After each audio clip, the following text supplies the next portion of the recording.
It's warming up. It's warming up. We are live. We are live. Come on, let's do jazz hands. Check it out. There's Trey doing jazz hands. Walter doing jazz hands. I'm doing jazz hands. We are live. I hope you got your big girl panties on. These are the specially frilly ones that you use when you're going to watch movies. Oh, well. I don't know. I don't know. You know, to each his own. To each his own. It's movie night with Hank Strange. This is episode 246 of the Who Moved My Freedom podcast. And tonight we're doing movie night with Hank Strange. And the movie is Heat. 1995, the movie Heat. So thanks to everyone out there for joining us. Please smash the thumbs ups. Share this video. Of course, make sure that you're subscribed. Go up there, click the subscribe, and then ring the bell, and then jump up on one foot, and then do a little dance and spin around. Do a little dance, make a little love. Get down tonight. Yeah, do all those things that you need to do so that YouTube actually notifies you that we're doing this. So yeah, we're going to talk all about the movie Heat from 1995. Robert De Niro versus Al Pacino. All that stuff. We're going to get deep into it here in a second. Babyface is supposed to be here with us. Have no clue where he is. Babyface is probably sleeping like a baby. Watched the movie. He did. He told me he watched the movie because he was complaining to me about how long it was. I just have to say I didn't, though. So. You didn't? But I familiarized myself with the weapons and such, yes. Oh, okay, cool. All right. Well, I watched it. So here, check it out. If you have not seen the movie Heat, if you're joining us now, you've never seen the movie, consider this. This will be like a little primer. You can watch this, then you can watch the movie, or you can watch us or watch the movie first and come watch this. However you want to do it, do both. Do it several times. We're all going to get in here and talk about the movie itself, and we'll talk with you guys and get your opinions of it and all that. Really quickly, I'm going to go through and shout out everyone here in the chat since it's Friday. Everyone's getting ready for the weekend. I've got my notes. Trey, I'm sure, has some notes. He's seen the movie. Between Trey and Walter, we should be able to show you some of the guns that are in the movie. Yeah. Go ahead. No, I was going to say I have similar ones, but don't have the exact ones. That's the absolutely. Yeah. I don't expect us all to have the movies from the guns from the movie. I don't know why I said that. Well, I mean, so close enough, yeah. Yeah, but if you've got stuff that's close enough, we could talk about it. We'll get into all of that. And also, I know there's news, so there's lots of people out there. Hurricane Florence is bearing down on the Carolinas, North and South Carolina. I believe that there's already reports of people losing their lives out there, unfortunately. So please, be safe out there. Take care of yourselves, and hopefully this breaks up sooner than later, and does less damage than these guys are expecting. I know there's people already without power. There's flooding, all that kind of stuff going on. Lots of people displaced. I think we've got some people here in the chat that have been displaced already, waiting to be able to go back home and all that. So that being said, let me go out here and shout out everyone that's in the chat right now. As I said, make sure you hit the thumbs ups. Christopher Williams, I see him out there. Corey Williams as well. They were number one. They were number one. Special K is in here. Gregory Bradley. Let's see who else we got. The Archangel. Shout out to the Archangel. And Flopping Garbage is in here with us as well. Richard Hughes, E-Rock. Shout out to those guys. STL Storm Spotter, Lewis 1911. Also in here. Everyone's giving thumbs ups. Everyone's showing their movie popcorn. Did either of you guys bring popcorn? I don't really. I got popcorn, but I didn't pop it yet. Sorry, I blew it. No, that's okay. I have it. Once again, it needs to be popped. So yeah, and Walter right now is. Do you want to tell the folks out there what do you eat when we talk about movies? What's the food? What's the foodage? Well, right now I'm having Chinese, which consists of shrimp and lobster sauce, some lo mein, shrimp lo mein, pan-fried dumplings, and oh my goodness, sweet and sour chicken. We get a little bit of each one. Actually. Oh wow, okay, you go deep with the. You're all in there. Nice. Yeah. What do you usually eat when you guys are watching movies? Everything. Yeah. I eat whatever. Obviously popcorn. That's pretty obvious. Well, at the movies, we always get popcorn with lots of salt and lots of butter. But okay. I get a Coke slushy and popcorn. And I like Milk Duds. Okay. I don't do the popcorn thing. I usually in the movies I don't get anything. I might get some water. It's so freaking expensive. Oh my! Yeah, it is. It is. And I'm not a huge popcorn. I like stuff like Crunch and Munch if I'm going to do popcorn. You know, I like some sugar and some caramel and peanuts on my popcorn. Like you like Cracker Jacks? Yeah. Oh yeah. Crunch and Munch I think is better than Cracker Jacks, but you know, when I was a kid, I liked the Cracker Jacks, but it's all about the Crunch and Munch now, I think. If you want to get all sophisticated. Not that I'm supposed to eat any of that stuff. Yeah. Let's see who else we've got in here. Chris Bullis, shout out to him. I shoot my AK naked, says bang bang pew pew. We've got Ghetto Ghetto Moo Butt, Chris Bullis, Psycho 316, Larry Fulton, James Lawson, Captain James, also in here. Captain James. Let's see who else we got. Tango Hunter, Armament and Axes. Shout out to Armament and Axes. And let's see who else. Come on. Jamone. Let's go through this here. Bricks is in the house. Rob Avis, Richard Portella, Jerry Woodman. The Pants is in here. Mika is in here as well. RTS guy is in here. Key Askey, Gary Frazier, Randy Peacock. I carry my revolver in single action. Rob D, Dumbros World also in here. He says Milk Duds. Milk Duds. Okay, that's also good. Yeah, those are fill-in puller routers. Yeah. Yeah. Yeah. If I really have to do, what is it? Is it who does the ice cream bar that you see at the movie? Is it Haagen-Dazs? Sometimes. Yeah, some movie theaters have the Haagen-Dazs, you know, but that's, I got to be careful because I'm lactose intolerant, but you know, I'll take the chance. I'll run the risk for it. Treadhead 44, Sergeant Poppy, Bayou Metal as well in here. Let's see, who else did I miss? Anyone? Ridge Runner. I can't remember if I said Ridge Runner or not. SoCal Gunna, Care Bear on the Holiday Road also. Who? Richard Hughes. Richard Hughes. Yeah, shout out to Richard Hughes.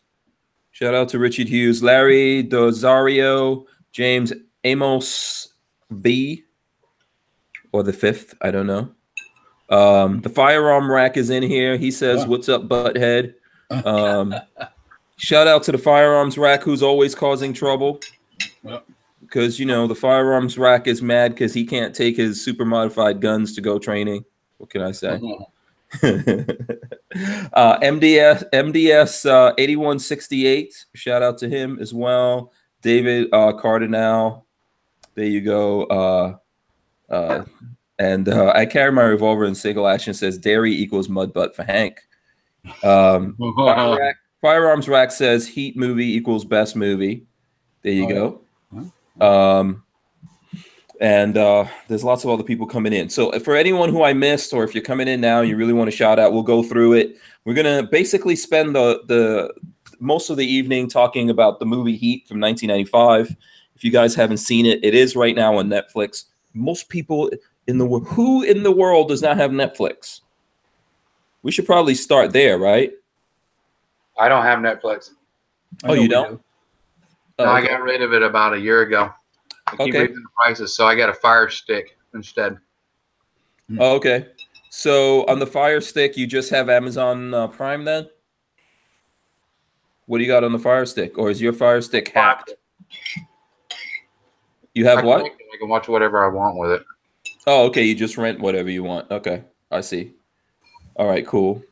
I do have Amazon Prime, though. Oh, okay. Yeah.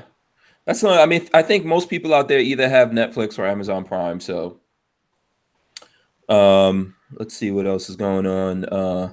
Firearms Rack is talking more. So if you guys don't know, I think he put out an article yesterday about Reed Hendricks of Valor Ridge, because Reed said he doesn't want you coming training, you know, if you've modified your guns for his reasons. Yeah. And I think Patrick took some kind of exception to that, which we could talk about that next week if you want, Patrick. We can definitely get all up in there into that particular story. let's see. Who else? What else we have going on here? Okay. So Care Bear on the Holiday Road says, I've been debating getting rid of Netflix. Netflix did raise their prices. I think it's still, it's not too bad. It's still not too bad. I'm not going to super complain about it. So we're going to talk about the movie Heat, and we'll go through. Maybe I'll even show a little bit of it. I know like there's rules here and what you can show on YouTube, but maybe I'll skip forward to some parts and all that. Jerry Woodman says he canceled Netflix, not paying for Obama movies. Yeah, there's lots of other good stuff on there. You don't have to. I've never seen anything from Obama on there. I wouldn't want to watch any of that stuff. So, although I know there's several things about Obama, and then I think they're probably producing some stuff, which I don't know if that's come onto Netflix yet. So, I really don't have time to watch much TV anyways.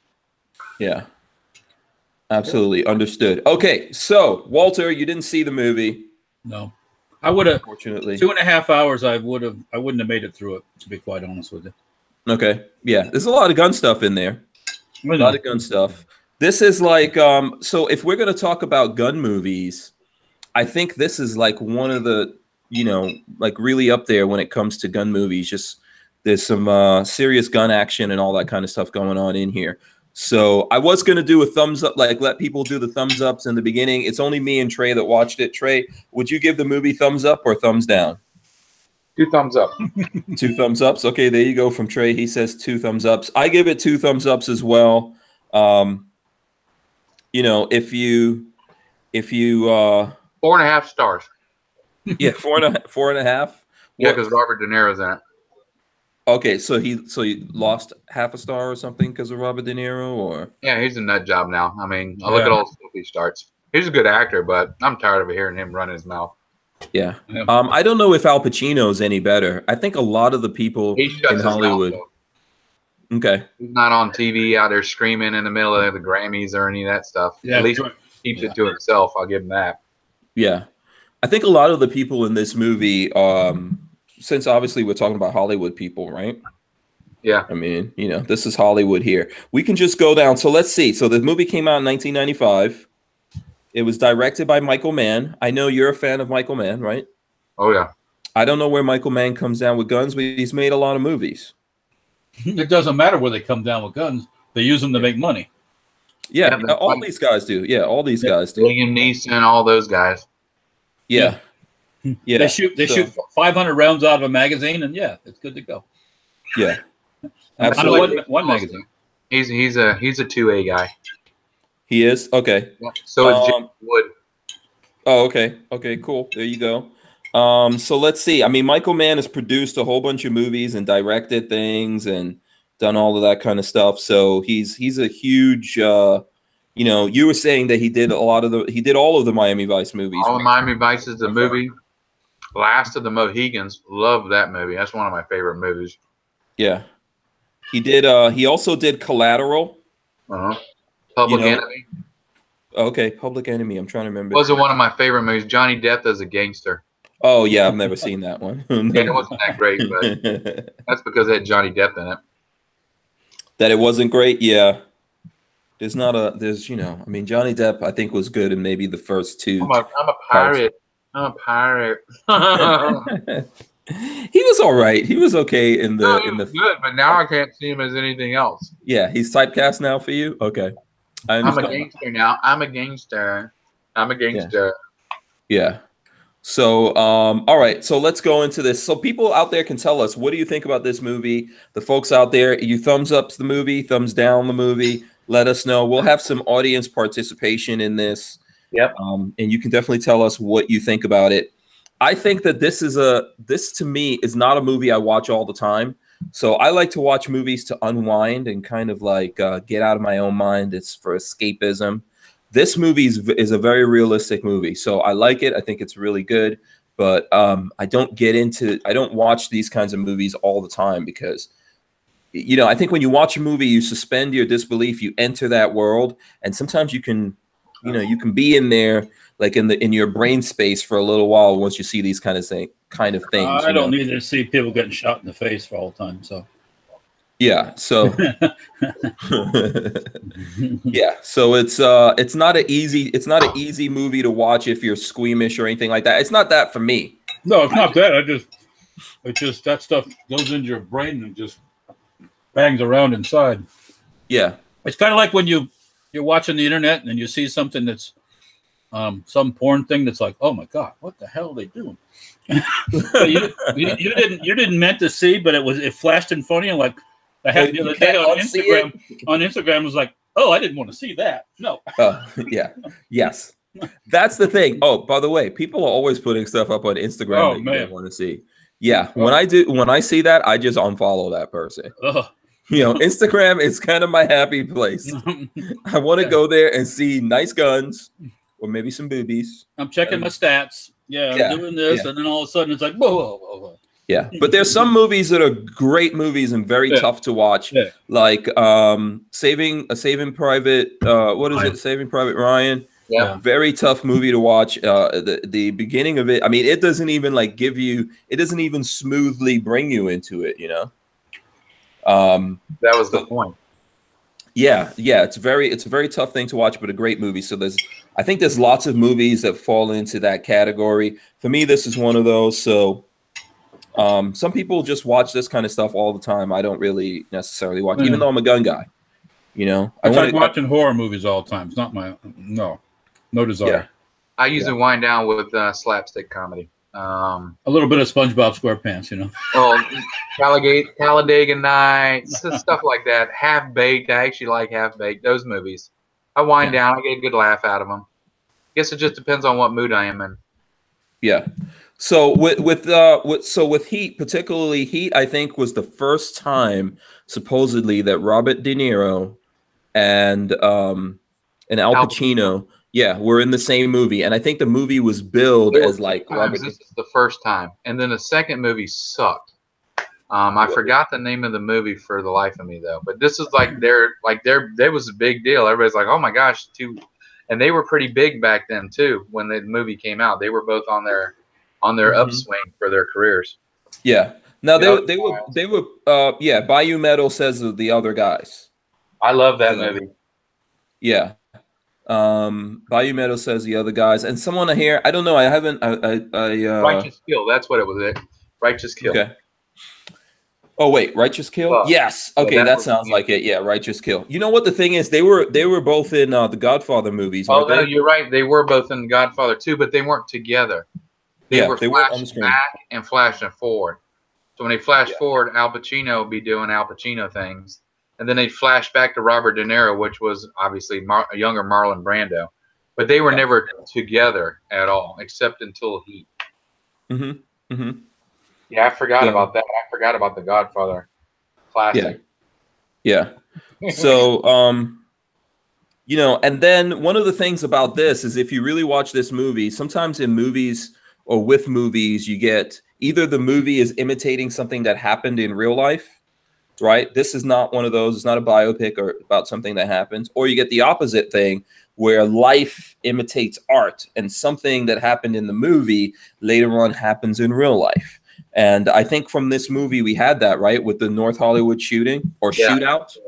Yeah. You know, if anyone saw that, I remember that. I remember watching that play out on live on TV. That was a pretty intense gun battle. Yeah, North Hollywood goes to show you that. Because them guys are out there with 38s and 9s shooting at 2 AKs. With HK91s and AKs and yeah. Let's here. I'll give you a slingshot, Hank, and I'll take my 45 and we'll have a shoot. with triple thick body armor on. Yeah, they had on body. Started upgrading the firepower of the police departments after that. One SHTF 50 from the trunk of the car would have ended that all real quick. Yeah. Actually, I was thinking about that the other night, and I was thinking I'd like to try that out and get like multiple body armor and put it on a something. Gel torso. Yeah, and just see what ball ammo does to 3 layers of how bad it pulls it through the. Do you have some body armor? Gel torso. I can get on it. They do the gel torso things. Yeah. Like on Forge and Fire, you could have all the ribs and all the guts and everything down on there. bam. And that'd actually be pretty cool, Walter. Yeah, that would be pretty neat. Yep. 9s and 12 gauge pumps.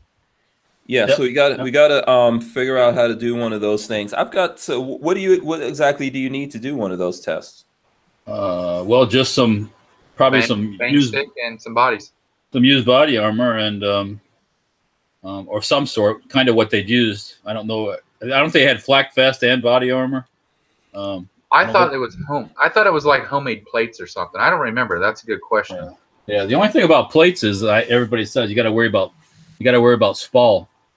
So if that plate hits you and the shit flies up in your face, man, not a good day.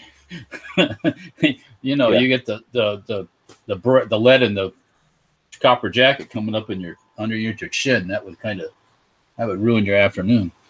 Yeah, not going to be fun. Not going to be fun. Yeah. So you know what? Since Walter didn't see this movie, I'm going to play real quick. I'm going to hold my thing up to the screen because I just don't have a more fancy or sophisticated way of doing it, to be honest with you. So let's play through the trailer real quick for this movie. How about that? Do it. Let's turn up the volume. Are we gonna go black here when he lets us off? Oh. Wait, let me lock. Wait, hold on. I gotta lock it on here. Hold on one second. Let's roll it back. We're missing out on some movie trailer awesomeness. He's here.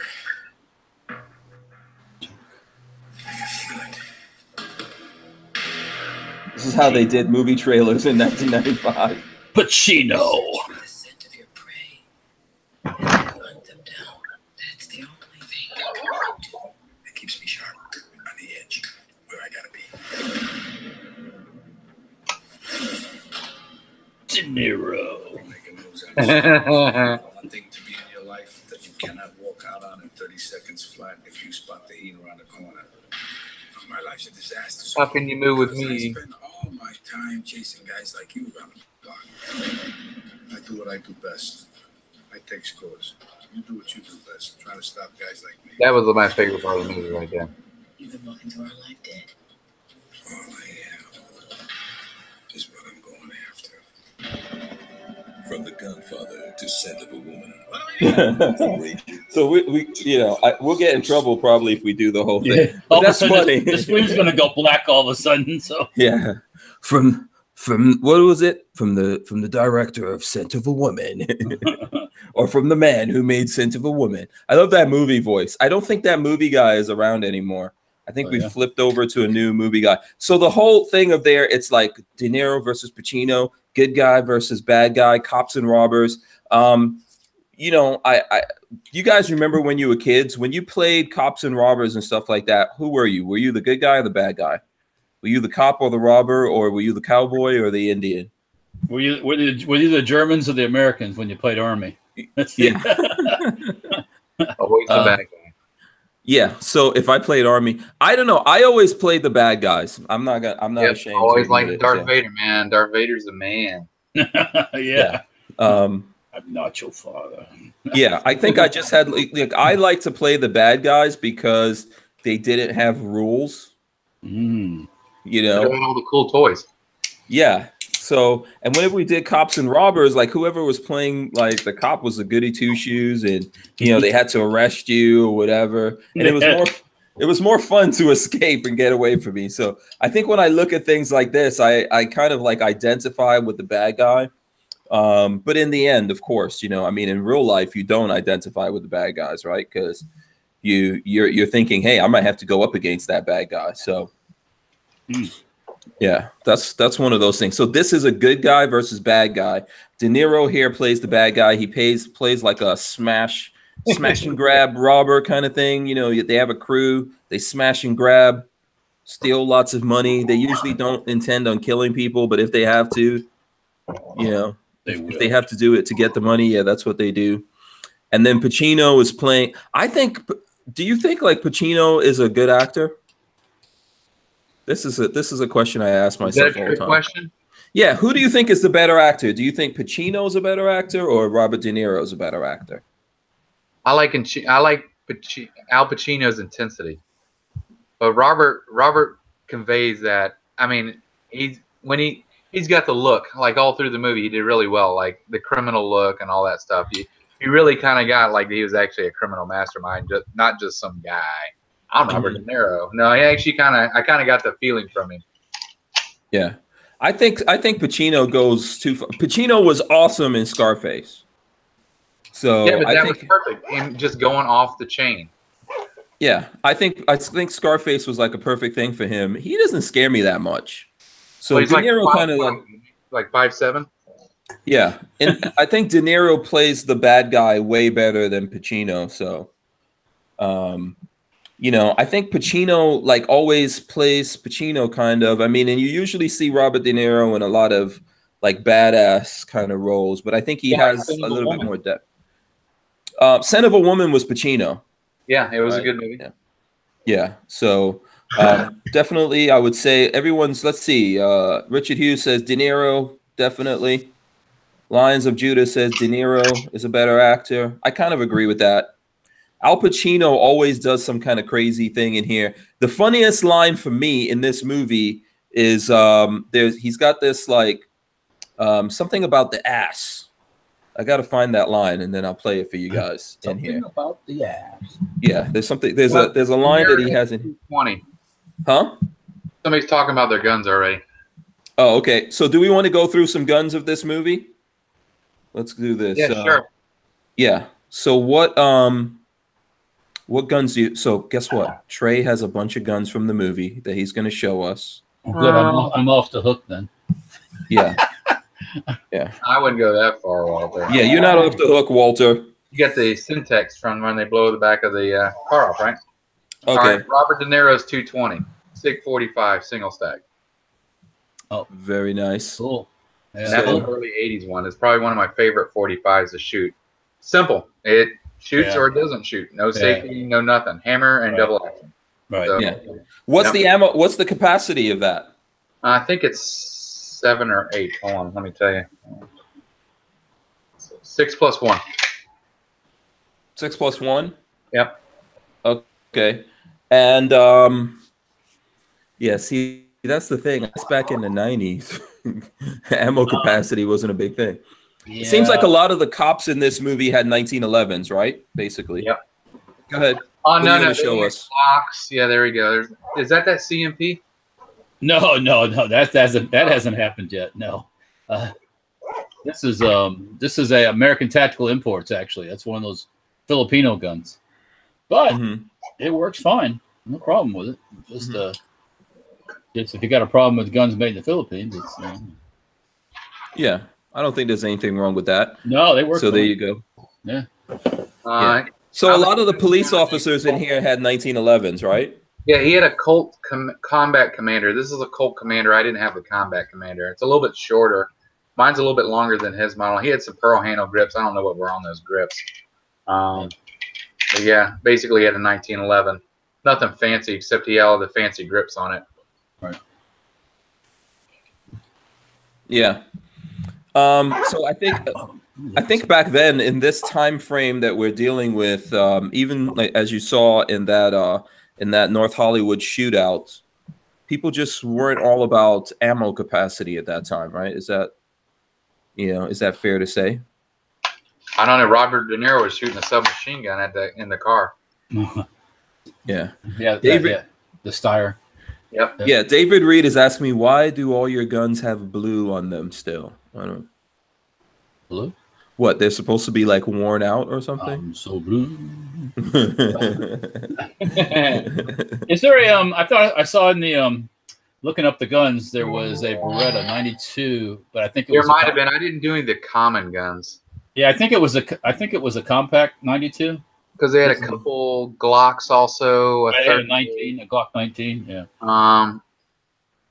TMP, right there, 9.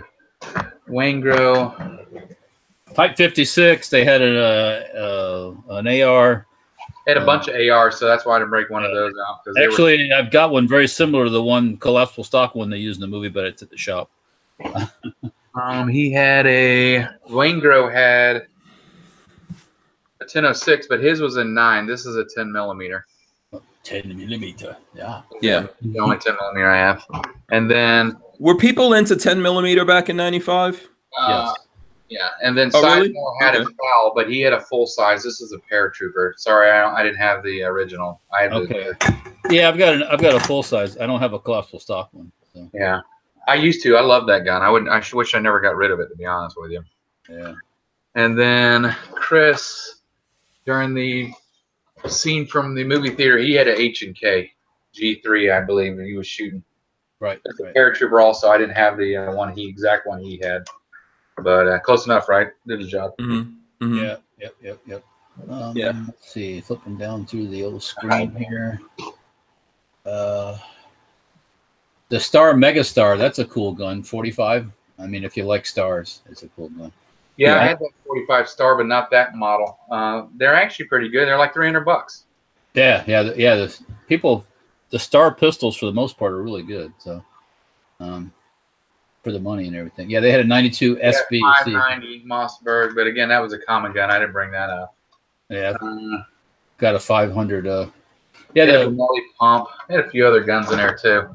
Yeah, so I'm trying to go through the guns people are asking about here. Care Bear on the Holiday Road says, I like the Mossberg 590 that Wes Studi had when they went after Henry Rollins.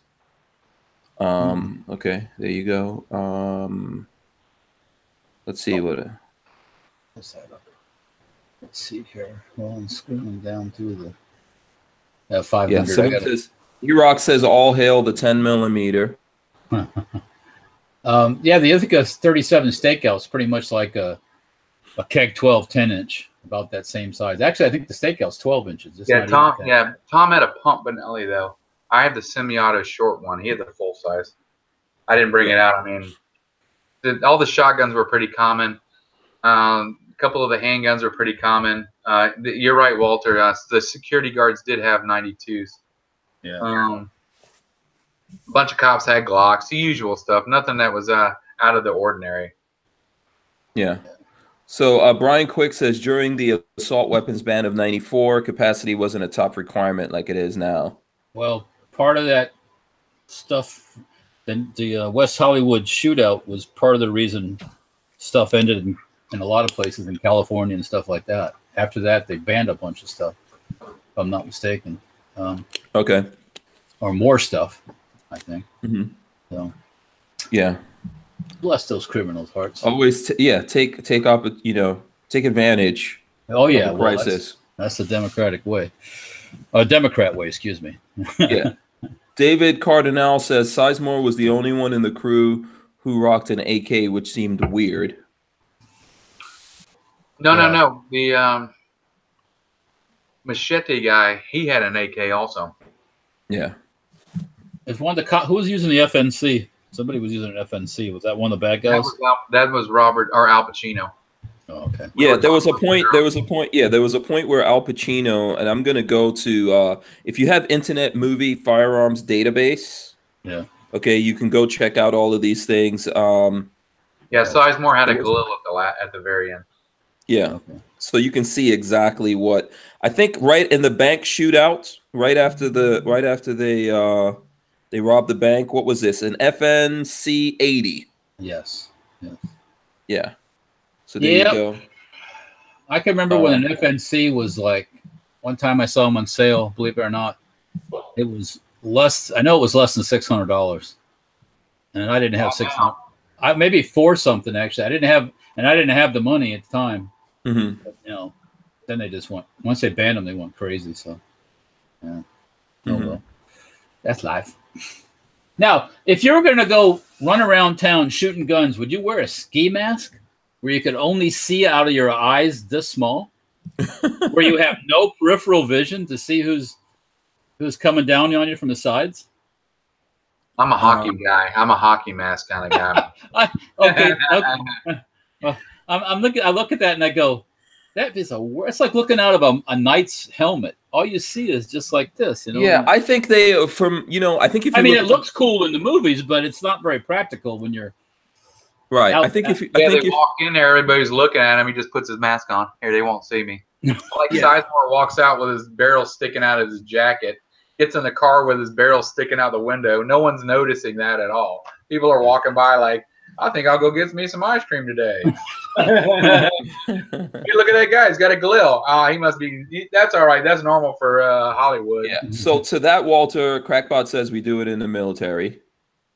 Well, so, all I know is if you have that ski mask on that's sticking a ½ inch or 3/4 of an inch away from your eyes, you only see straight out, boom, just like that, you know. So, well, I think if you look at the movie, you will see that they did that when they went into the bank to rob the bank, but they didn't go in there with ski masks. So right before they did everything, they put it on. Well, you know, I guess the whole ski mask is one thing, a hockey mask is another. That's or that hockey style mask. Like, okay, from right, Yeah, that was the armored car hit. Yeah, so that's the same thing when they did so if you look in the beginning of the movie, there was an armored car like hit that they did where they basically smashed the armored car over, and then they blew the doors and they went in there and took the guards out and everything, and they had on ski masks in the beginning of that, and there were people that were doing lookout and all that kind of stuff. I think they were supposed to have more control over it, and the movie's saying in the beginning they didn't plan on killing anyone. They wound up killing everyone. Yeah, that's in there. Spoiler alerts, by the way. There's going to be lots of spoiler alerts in this. So there you go. I used to have that exact same HK91. That was one of my first. That was one of my dream guns that I bought. One of my that was actually my before I had an AK. I had a HK91, and identical to that one there, but I sold it. Let's see. Let's see what else. I'm trying to see if there's any questions going on in here while we're going through this. Talking about different stuff from the movie. What's up? Gotta go back to that. Yeah, hockey mask for the armored car hit. Okay. Yeah, I think that was for the armored car hit. That I think in the movie that's what they did when they were trying to maybe hide their faces and all that kind of stuff. But even if you see them after the bank, they don't have anything on their faces when they come out of there. Because they came out and they took everything off. They were trying to like blend in. Yeah, as Trey is saying, yeah. Obviously, yeah. You know, I think they had stuff under their jackets. You know, they were wearing suits and all that kind of stuff. And I think that you're right. If someone's paying attention, you can notice that a guy is walking with a rifle under his jacket. But most people don't pay attention, right? And it was sticking out. If you watch him right before he gets the car, half the rifle sticking out under his jacket. Yeah, yeah. But I think most people aren't going to see that. You know, I think most people ignore a whole bunch of stuff. Like we see the Secret Service all the time, and they're heavily armed, but we don't think that, hey, these guys are heavily armed. Maybe we do as gun guys. Yeah, I know that. Yeah. I think the general population doesn't necessarily do that. Well, you see the Secret Service guy with the folded arms has got the cloaking device underneath. That is, that the arms aren't real. Yeah, the arms are not real. Yeah, he's got the magic carpet underneath. But if you want to talk about the mask thing, which I guess this is just as bad, but you know, a couple of years ago, well, not even a couple of years ago, maybe 10 years ago, I think. There were people that were doing kinds of things like this, and they had those really realistic masks. Did you ever see that? Yeah. That completely looked like another person. Is almost. I think they got that idea from the movie. There were these really realistic masks that you could put on, and it looked like a person, but it had nothing to do with what you actually look like. And people were running around. You know, people were running around using that. So. Wow! I sold something on eBay. Holy cow. Nice. Awesome. Yeah. It's funny. I'm going to change the subject here. You know, if you ever try to put anything on eBay that's gun part related, you can put gun parts on there like AR parts, but you can't say in the description it's for an AR. No, because then they'll try. I put an SB tactical stock up on eBay, and I guess I mentioned someplace in an AR-15, and boom, it took it right off. Put it back up. Put it back up with no mention of what it fits on. Sold. Yeah, that's just one of the ways around it. Let's see. Someone says here,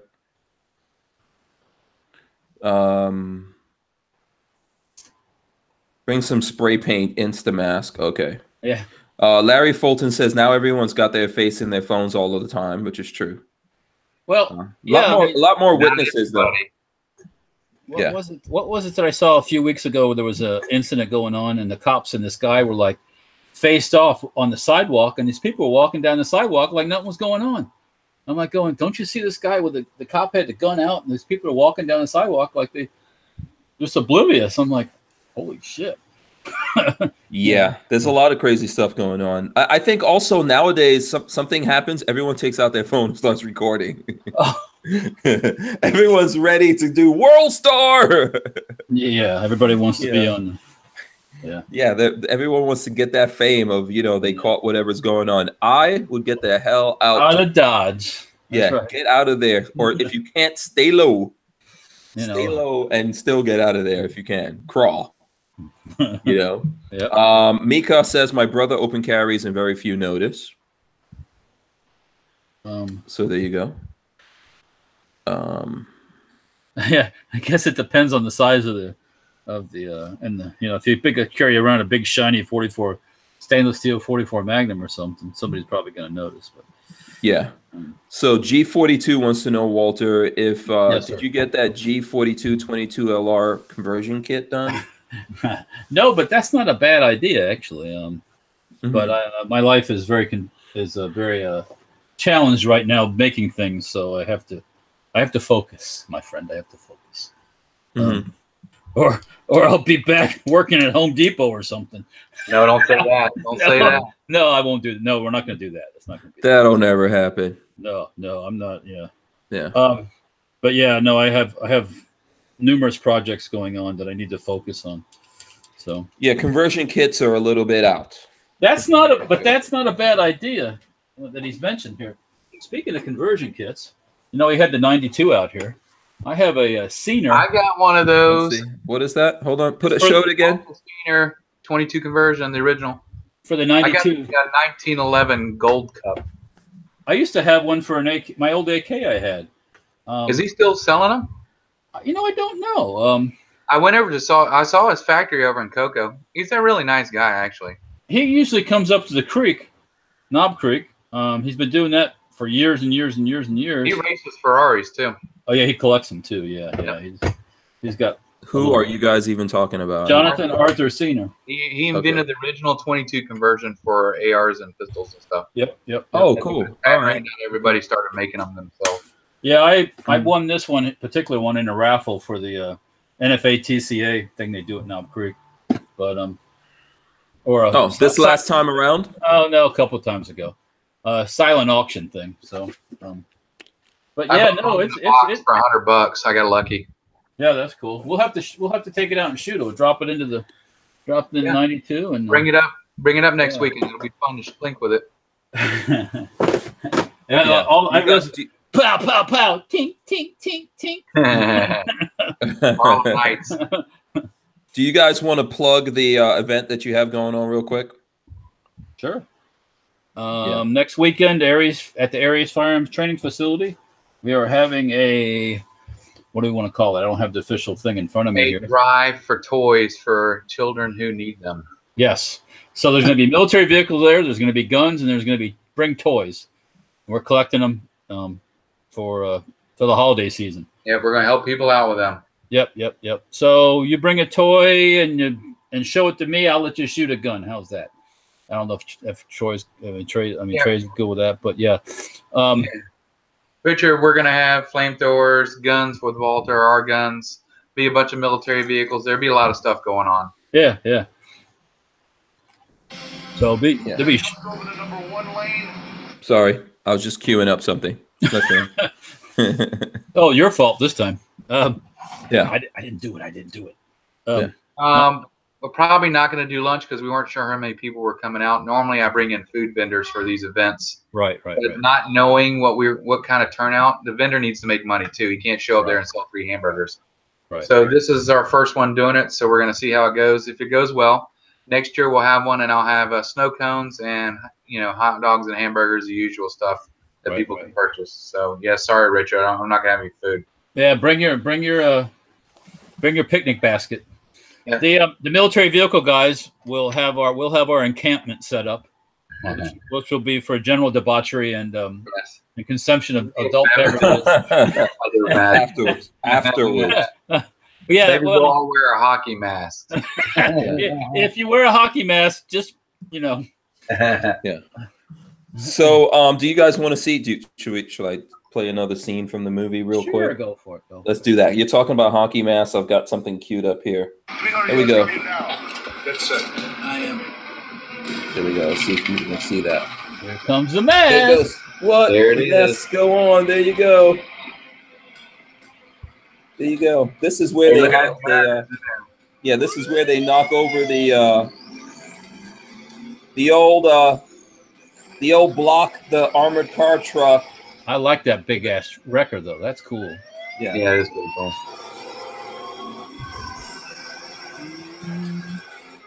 Something. So they block. So if you see two guys with hockey masks and an ambulance, don't it's stop. about to go down. Going down. Pedal to the metal, baby. These poor guys. They're about to get whacked. Oh my gosh.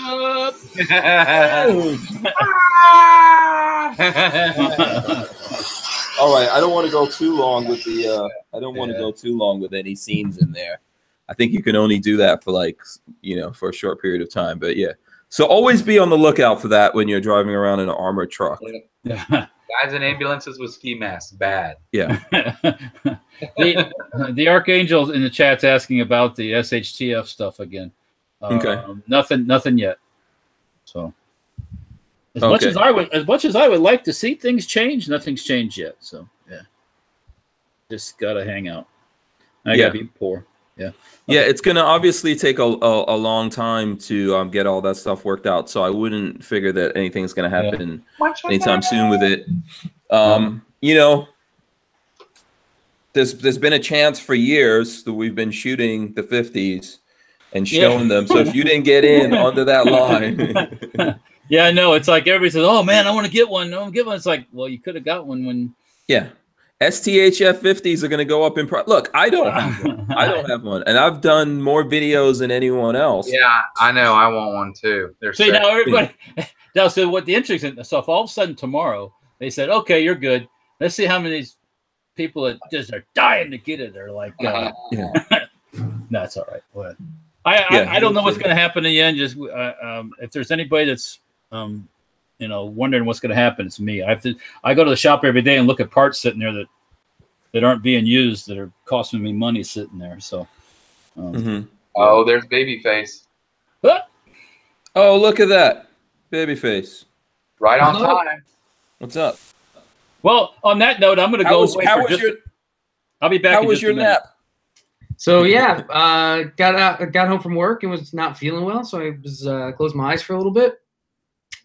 They didn't open up until just a little bit ago. All right. Well, we're glad you joined. How you feeling now? Are you feeling any better? Much better. Okay. Yeah. I figured something was up with you. I know when you don't respond to a text. Oh man, yeah. You're in hibernation mode. Yeah, seriously. I think I needed it. Yeah. Okay. Today was crazy. Today was crazy at the office. So yeah. Uh-oh. Are there some sales going up this weekend? No. Things broke. The bunch of stuff broke. It was crazy. So. Okay. But anyways, I'm here. All right. Cool. Yeah, we're here. We're talking about we're having the conversation about Heat, of course. Yep. Fun movie. We're going through it right now. You saw the movie. Walter, by the way, did not watch the movie. Walter didn't get the memo. I knew that was going to happen. I knew it. I did. I definitely watched it. Mm-hmm. What did you think? We did thumbs ups or thumbs down. Total thumbs up. It was just crazy long. It was like a 3-hour movie. It was really, really long. Yeah. Was it 3 hours? I think it's like maybe 2.5. I think the runtime on it was like 2.5 hours or something. I mean, to get that in depth, you had to put that, Yeah, no, exactly. And they threw a lot into that movie. But it was good. No, overall it was really good. Do you have any favorite scenes and stuff like that? We're going through a couple of things right now. So obviously the two shootouts were good. So the intro shootout where they did the robbery was good, but the second shootout where they go for the bank robbery or whatever, It was actually really nicely done. It was super tense. It was awesome. The gunplay was pretty good. Lots of full auto everywhere, which was pretty cool. Yeah, I'm probably gonna be. I've been like going through and playing a few clips on my iPad. The shootout from the robbery was actually pretty intense, and they shot like so. None of this movie was done on a soundstage. When I looked up the trivia and stuff like that from the movie, and you guys can let us know what's your favorite trivia. If people out there have something that they thought was really cool or great or funny or interesting, or real mess ups that you see in the movie. Oh yeah, those would be cool too if there were any mess ups. I like when they made the cops out. Oh, okay. And they're like, "What are they looking at?" There's a scrap yard over there and a payout yard over there. And he's going, "I know what he's looking at. He's looking at the LAPD. And he's out there dancing around and doing all that stuff." That was pretty slick. That was pretty smart. It was pretty cool. Yeah, I think, and the thing I was saying, this whole movie, none of it was done on a sound set. So all of it was done in real locations. And you're talking about the bank shootout. That was done in a real bank in LA. And they had to shoot everything on the weekend. And it's all the sounds and stuff like that you hear in there are coming from when they shot the movie. That's cool. You know?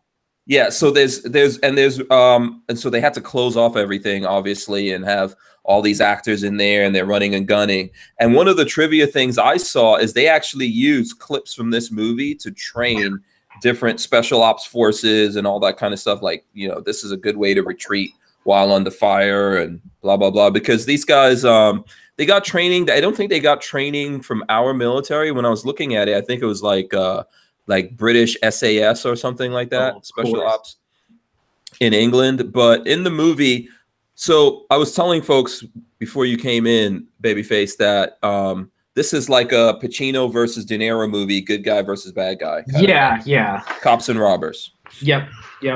Yeah, and both of them, this is another piece of trivia. Both of them were Marines, not the actors in real life, but the characters in the movie. Oh, they don't make any sort of mention of was a Marine too? I know Pacino was. I didn't catch that part. Yeah, they were both. There's a scene where you can see De Niro is like getting up out of bed or something, and he has the tattoo. Oh man, on his thing. And then there's some other stuff with Pacino that you can see, like a war. I think there's a part of the movie where what's the name of Angelina Jolie's dad? I forgot his name, but anyway, he's in that. There's lots of people in this movie. Yeah, John Voight. Yeah, this is an ensemble cast, man. There's a lot of actors. Yeah, the guy from frickin' is it Nationwide? Yeah, that's right. He was the driver that got shot at the end. Yeah, is that the Nationwide guy or Allstate? Oh, Allstate. Yep, he was in Navy SEALs with Charlie Sheen also. Yeah. So anyway, they were talking. They were talking Mayhem? about the black guy or the Mayhem? No, the black insurance guy. I think that's Allstate. Someone. I'm sure someone will tell me. Yeah. I always think Nationwide. I don't know why. So it's on your side. That's yeah, and he's old now. In this movie, he is young. Yeah. Now he's old, but all these dudes are old. Hank Azaria is in this movie. That's one of the scenes. Let me see. I'm trying to cue it up here to the. You move that if you need to. To the. Oh, he's the boyfriend, right? Yeah. So here's the role. This is one of side chick. This is one of the funny lines where you get like classic Pacino. Oh yeah. So let me see. I got to do this. And you got your head all the way up it. Yeah, this is one of my lines. Why did I get mixed up with that bitch? Because she got a great ass, and you got your head all the way up. I love that line. His character was crazy. Like his character was so out there. I wonder if they just kind of let him do what he wanted. I don't know. Like it's Pacino. It's Pacino. Yeah. They probably just said roll with it. He always does something like that. Something like that. In every movie, he does something in his eyes. I can't even make my eyes bulge. That how do you bulge your eyes? Can anyone? Just like 3 lines. Let's see. Walter could do it. Go ahead, do it, Walter. They're not bulging though. Yeah, my eyes can't. I can't do that. I can't do that with my eyes. I don't know. I don't know who could do it. Okay, someone says that guy's name is Dennis Haysbert. And yeah, there you go. That's right. Allstate, of course. You know, we can look all this up. I'm just trying to remember all this trivia while we're doing it. But that's a funny line. That's a funny line. Did you have any funny lines you really liked in there, Babyface? Oh God. I gotta think back through it. So I watched it today. Well, no, now you're gonna put me on the spot. And I got to think back through. Pacino, most of his like, what do you want to call it? His exclamations were really funny. Yeah, because he's just big. He's loud. Right, but I think that's Pacino and what he does. So yeah, you know, that's like his usual thing. Do you know? I think I liked his character more than De Niro. Yeah, more than De Niro's character. Yeah, we had that conversation. I like De Niro better. Really, he's that quiet like he's a hardened criminal. Yeah, like contemplating in prison. He's supposed to be pretty reserved. Yeah, you know, I guess I just identify with that, like my smoky, solemn sexiness. So you know, no. Inner self. No one agrees with me. Okay, thank you. I'm just listening. That's all. I appreciate that. Do you want to do some best and worst, like out of the movie? We should do some best and worst and let people tell us, like, okay, so we were talking about actor. Who was the best actor? Who was the worst actor? So I think De Niro was no. Let me take that back. No, that's too obvious. I'm gonna go with Val Kilmer for the best actor in this movie because listen, wait, hold on a second, because usually Val Kilmer is a terrible actor. Come on. I was gonna say he was, to me, would probably be the worst. No, but in this movie he was pretty good. I like Tom Sizemore. Oh, you like Tom Sizemore? Okay. Yeah, he did pretty good. His demeanor was pretty good too. Yeah, Val Kilmer always has the same facial reactions to everything. It's like the lips that are just like. No, but in this movie, I think Val Kilmer was good. I'll tell you why. He didn't have a lot of lines. No, he really didn't. Yeah, he didn't have a lot of lines, but he was almost like I'm guessing he's kind of like De Niro's lieutenant or right-hand man in this movie. And I just like he was just on point with his gun stuff, man. You know, when they came out of the bank, he just went right into action. As soon as he saw one of the cops out there, he just went right into action. I don't know. I thought I'm gonna say Val Kilmer. I'm gonna pop that bubble because there was a section where during that second fight scene where they're shooting out they're having the big shootout with the cops, you can see that he's like not looking down sights at all, and his barrel of his gun is way too high. So I watched that and I was like, clearly he's not looking outside. He's just doing one of those. Okay, so you're gonna say, so I'm saying he's the best. You're gonna say worst. I'm gonna go with. Oh God, Are you saying that Val Kilmer is the worst? Yeah. See, that's really hard to say, but I kind of want to say that. Yeah. Oh, okay. Okay. What about you, Trey? Who is best? Who is worst? Val Kilmer was the worst. Oh man. Okay. Yeah. Sorry, he sucked. Voted me on this one. Okay. So who was the best? I don't know, man. That's a hard call because there were so many good actors in the movie, and they all played the parts really well. It's a toss-up. And somebody said Danny Trejo. He actually did a pretty good job in that movie. Machete. Yeah, I think this was his first movie ever. I like Sizemore because he changed all the time. Like he was like the enforcer, and then sometimes he was like smart, and he was technically proficient, but he was always I liked him too. I think Sizemore did a pretty good job. I guess that's before he got like smoking crack or whatever he was doing. So yeah, David Cardinal says Danny Trejo wins Best Actor. He was pretty good in this. Yeah, Trejo did a pretty good job. I thought I liked his character a lot too. And it was it was surprisingly his first thing. I think he met them when he was talking about it because they talked to criminals. They talked to criminals and cops. And Trejo was a criminal. He was in prison and all that kind of stuff. Was he actually? Yeah. Trejo is technically not supposed to handle guns, even on movie sets. Really? Why does Here, hold this rubber gun. Yeah. Doesn't surprise me at all. Look like you're shooting. Yeah. Yeah, because he's I don't know if that's still in effect. I know it was up to like a few years ago. Huh. So, and Len Holt says, I thought Val Kilmer's girlfriend nailed it. That's that chick is actually Judd. I don't care for her. Yeah, she's super anti-gun right now. So she's super anti-gun. She is super crazy. She goes. Those things go hand in hand. Where she was going through TSA, and the lady's like, or the guy's like, "Have a nice afternoon, sweetie." Like, no big deal. She goes, "He raped me with his words." I'm like, he said, "Sweetie, have a nice afternoon." Yeah, I was like, "Get out of here, whatever." Yeah. Yeah, that's like my favorite line now when I get in trouble. I'm going to go, "I have a daughter. Why would I lie?" Yeah. I'm waiting until Lola busts me doing something. And I'm like, "No, I didn't do it." And she's like, "You're lying." "No, I have a daughter. Why would I lie?" I would never lie. Yeah. Do you guys know where that comes from? Who knows where that line comes from? No, Walter, don't know. I've got too, but they don't promote it as much. Serena Williams.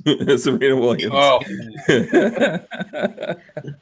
Okay, David Cardinal said I've never cheated in my life. I've never cheated. I have a daughter. Why would I cheat? Mm-hmm. Okay, David Cardinal said all the love scenes were awkward.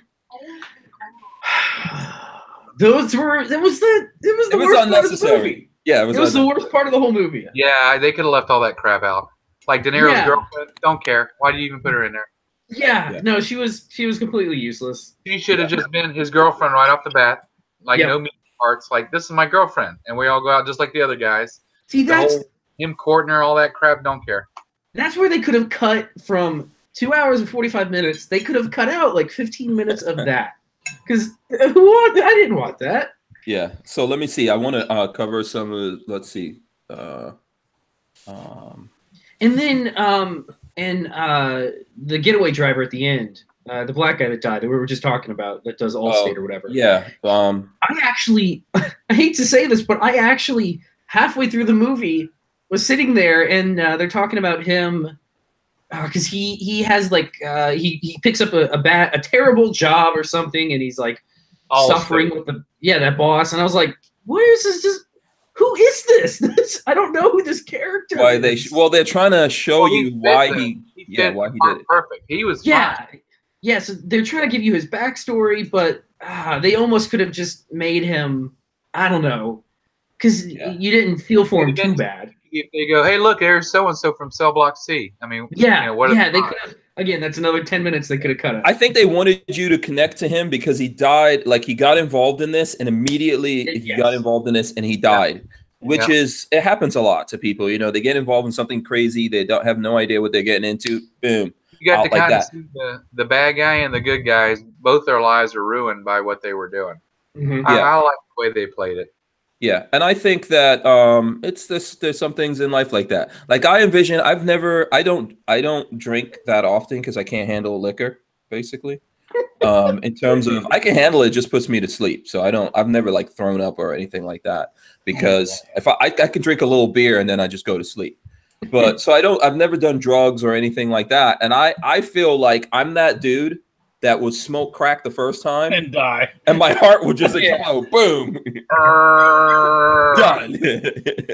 Which is pretty much what happened to him. He's mad that he's like, the guy's taking advantage of him. He's washing the dishes, sweeping the floor and everything. And he's like, screw this, gets in the car, goes down the road, dead. Yeah. You know, so that's kind of funny. So did you guys talk about the tactics at the very end of the movie and how Pacino should have lost that gun battle like that? Yes, I agree on that. I agree with that. Yeah, we haven't come. If De Niro would have just like poked his head out and pulled the trigger, he would have won the gunfight. Like, why did he step out? Was the point. No, that was the point. He hesitated, and he said, "I would never hesitate." That was yeah. He came around the corner. He wasn't shooting. Like, if you're gonna do it, come around the corner. I didn't even think about that. But he hesitated because remember when they were having coffee? Yeah, because he said I would never hesitate. He did hesitate. Yeah. Okay. And so he basically he didn't want to kill Al Pacino because he liked him, and I guess they never really explained that. But he hesitated, and then boom, he got popped. Yep. I think in this movie, if you go back, one of the powerful scenes in the movie, which seems like kind of like a simple thing, and I'll just throw it up here. I don't have to play the audio from it, but let's see, the audio is playing. Basically, they're sitting here in a restaurant having a little chat and talking back and forward. I think that's a really good scene because here's the good guy and the bad guy sitting down at the table having a conversation. I did like that too. That was a really good scene. Yeah, and I know people part of the movie.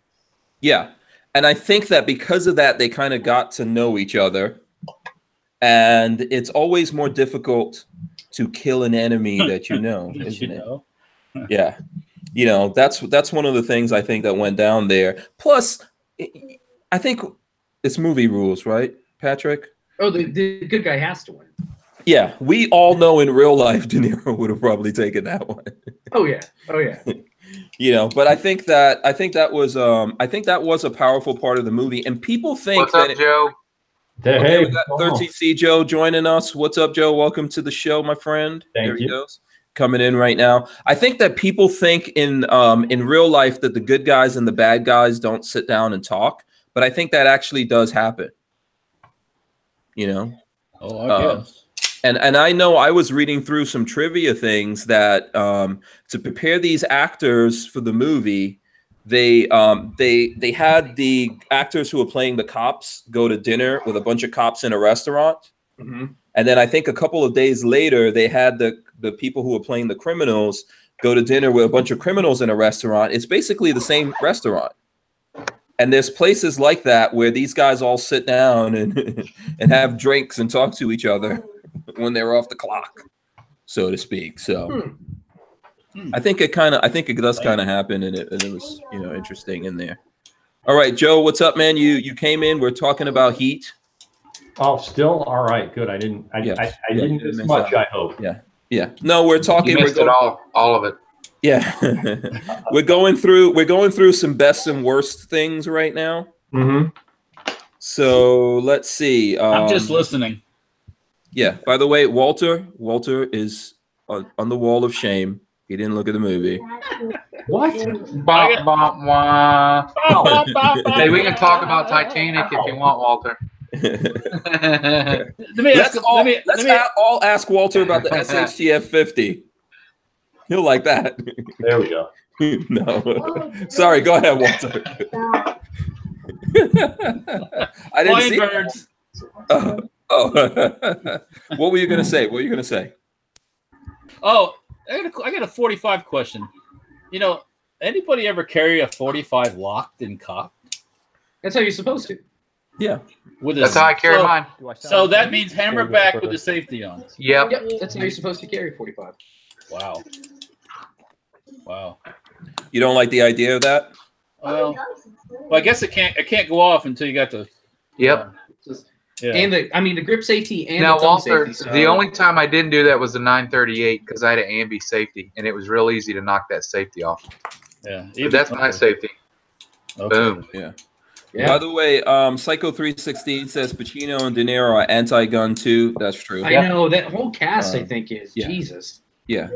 These are actually John Boyd is not. No, he's not. Yeah. So, and then Sizemore is not either. So, how do you guys feel about actors that, I don't want to say glorify violence, but you know, oh, that's what they do as an art form, glorify movie violence. And a lot of them, when they ask them about things like this, they say, "Well, it's art. It's different. Mm-hmm. It's art. I can have my personal opinions while I still perform." Well, I collect the check, right? Yeah. So, what do you guys think about that? Hypocrites. Depends on how vocal they are. Yeah, I think it's hypocrites too. Hypocrites. Yeah. Well, I think, look, they're actors. We might think that they're tough guys or whatever, but someone who you think is a tough guy and is a badass is probably just a dancer. You know, a guy that was a dancer. Christopher Walken, that always he's typecast as the bad guy. He's a dancer. Yeah, he's a very talented dancer too. Yeah, talented dancer dancing for money. Yeah, you know. Let's look at Liam Neeson as a prime example. He did really well with like Rob Roy and all those Taken movies until he started running his mouth. He's a fucking leftist. And once he started running his mouth, everybody's like, "Oh no, no, no." Mm-hmm. Yeah. Now, I'm not saying that someone who's a dancer can't be a badass or not into guns. I know people who dance and who are into guns. What's her name? Walk like they do. Actually, when I was in North Carolina, there was this young kid that came up there, and he was a fan of the show and all that, and he's like a hip hop dancer and all that stuff. But he's also into heavily into guns, and he was asking me, he was like, I don't know if I should give up this thing that I really like, because everyone that's into this is all anti-gun, and they're not conservatives. I was like, dude, just do your thing and don't worry about them. Do your thing. Don't worry about it. Do your thing. Do your thing. Make your money. Yeah. So okay, that's the same as the left. That's the same as the leftist. To do your thing and make the money. And I think if you're talented enough, you can get away with being conservative. I hate to say it like that, but in Hollywood, that's how it is. Because take a look at Chris Pratt. Very, very conservative, very religious man. Yeah. But he's talented enough where he is a commodity. He's an item. Commodity. Yeah. Yep. What I wish about the people in Hollywood that are anti-gun, I wish they would get out of making gun movies so that I could become like the next Robert De Niro. You can make the gun movies. Yeah, I will make the gun movies. Strange will be back. Yeah. All you guys could be in the movies and we'll do it. Oh God, can you imagine? We gotta do our own movie. YouTubers have made gun movies already. I've seen I'm sure, been in a movie, Demolition Ranch, all those guys. Really?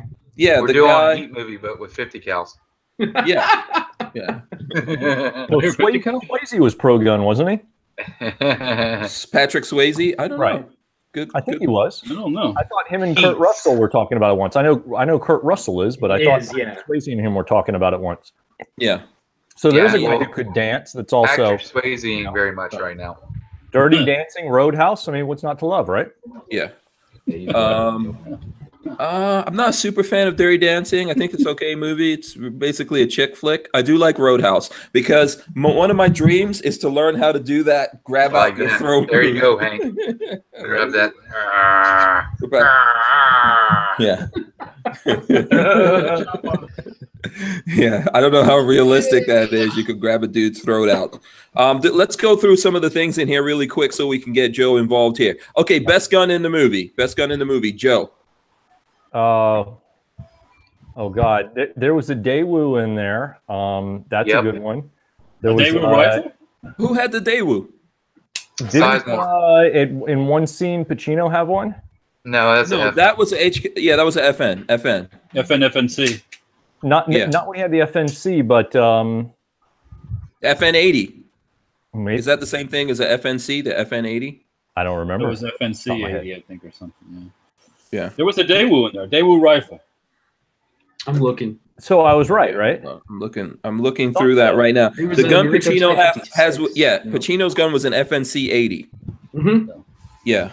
That to me I thought was the coolest gun in there. There was an IMI Galil. Okay. Galil, yep.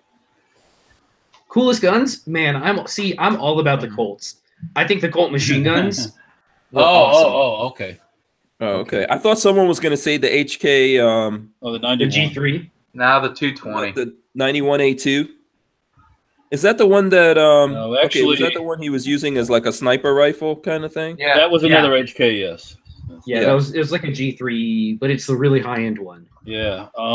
Okay, no, the IMI Galil, that looks pretty badass too. SR9 sniper rifle. Yeah. No, I thought he had a G3. You sure he had an SR9?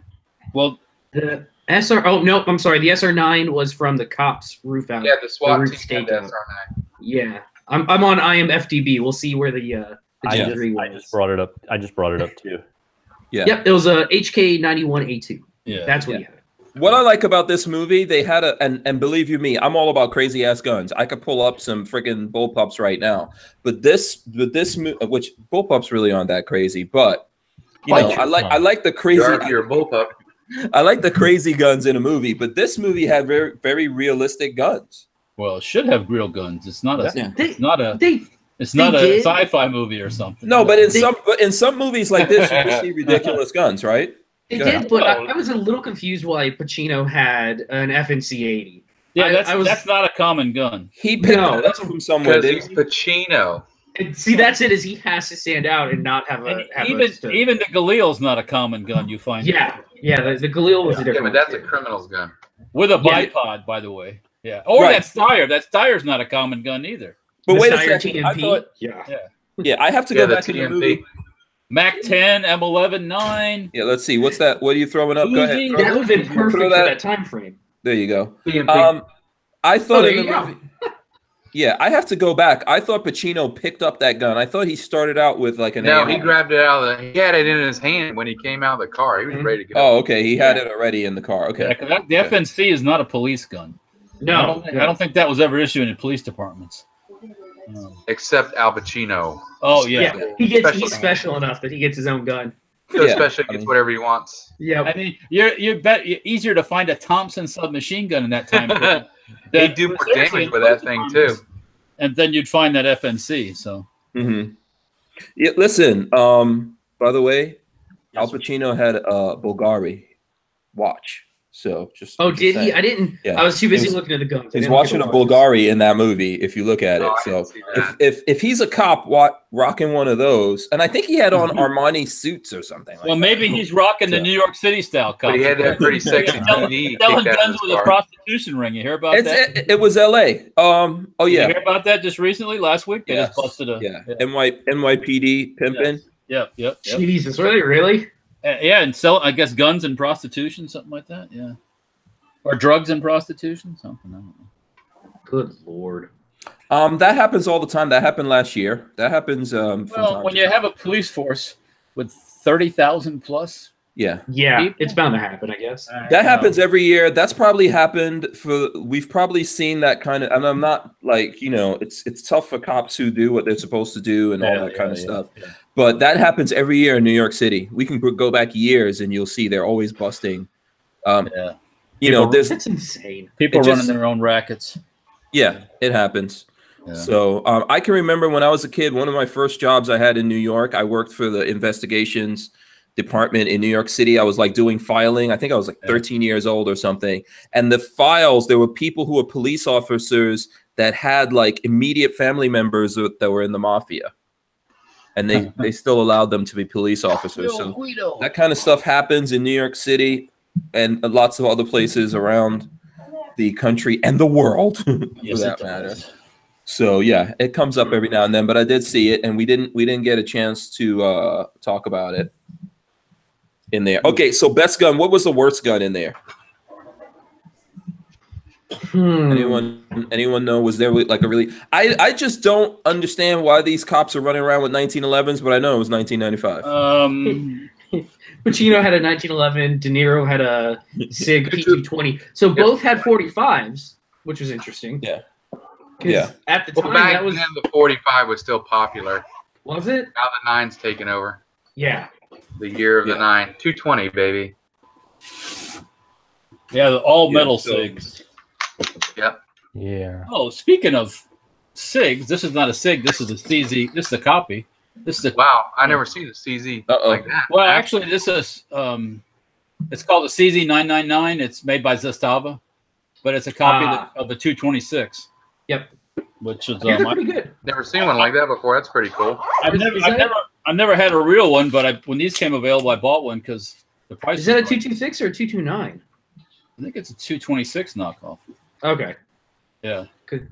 But it's high capacity and all that stuff, which 15 rounds. So, 226 was the seal gun for the longest time.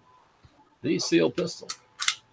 So for me, okay, I'm gonna go with worst gun in the movie, just because it's out of place. 38 special on the ankle holster. Oh God, those but a lot of cops used to carry those for backup. Yeah, but he got shot in the chest and the head. In the first robbery, when he's carrying the FNFAL, I was like, man, he's carrying a 308 mags. Like, what is he planning on taking on? You need some. Well, because they were going up against body armor, right? There you go. Yeah. 308, man. But everybody else had 223s, had 5.56s. Yeah, but who did they shoot? They didn't. This ain't no pellet rifle. 308's the round right there. I agree, but I don't know. Okay, Joe, what do you have any idea of craziest gun in there? You can also tell us best gun if you want to. Part of what got me about this was, and am I sounding all right with this other mic? Good. Good. All right, good. What part of what got me was, in like that final shootout scene, right? They've all got guns that take different magazines, pretty much. That's exactly what got me. I mean, for a team that was that well prepared and that well thought out going into it, how would they not want to standardize magazines between the group, right? Especially maybe they couldn't get different guns from their criminal broker or something. With the collection of what they had and the amount of dollar value, rocking HK, 91s and whatnot. I mean, why? No, I agree with you. If they were a hard crew like this that are all military trained and organized, they probably should have done that standardized. Early 80s. You got a good point, Joe, but I see it as they just get whatever they can. Maybe they couldn't get a different rifle.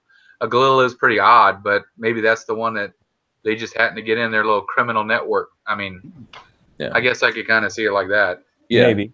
Go ahead, Walter. You're going to say something? Was this supposed to be set? What was the time frame? Was this set in 95 or set in the 80s? No, I think it was set in 95. Yeah. Oh, okay. Yeah, modern day. Okay. Yeah. Okay, so 95, you're looking at a 91 was probably in the order of $900 to $1,000 for a 91 at that. Because that's pretty expensive compared to a full auto M16 or whatever. I mean, you could get the Colts that they had for a lot less than any of the HKs or the FALs. Yeah, probably in that time frame to get I know in around 2000, I think a 16 was running about $8,000. And that they're not going to have legal ones. That would be my thing. They're going to just get a Colt and have somebody drill it. Yeah, it came from it came through the network. Yeah, exactly. It was stolen. Yes. Yeah. I think being a movie, right? A lot of times what happens in the movies is that the actor goes, I want this gun. Or someone paid for that and they wanted the star to have, just like Pacino, you can clearly see his watch in at least one or two of the scenes. That, Bulgari probably paid for that. So yeah. I don't know if firearms companies were paying for stuff like that back then. Could be. I know they are now. Yeah, they are now. I don't know if they were doing it back then. So, okay, go ahead. Or they provide it for nothing. Yeah.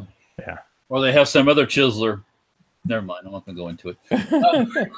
So I kind of want to combine these. So, like, best scene with guns or best scene that teaches us something like realistic about guns. What would you guys say in this movie? A scene that teaches us something realistic about guns. Yeah, or just like a good. I think I'm going to say the bank robbery was the. I think they were pretty. I think that was pretty good. They were fully magged out. If you looked under their exterior vests, they were like tacticaled out with like 10 magazines.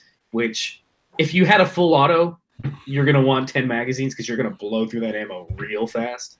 Mm-hmm. Well, if you don't have any fire control, yes. Yeah.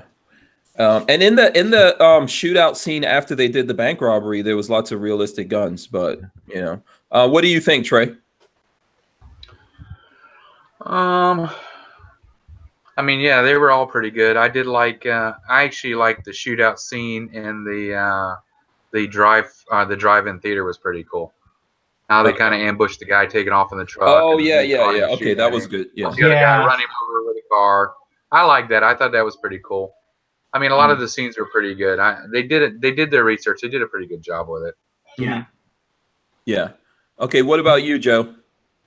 I think the same thing. I think a lot of these things, they put a lot of time and effort into certain things, but then you see a lot of them. And I guess looking back on it, mid 90s, optics weren't really a thing back then. Obviously not red dots, but like the that pickup truck scene at the drive-in movie theater, right?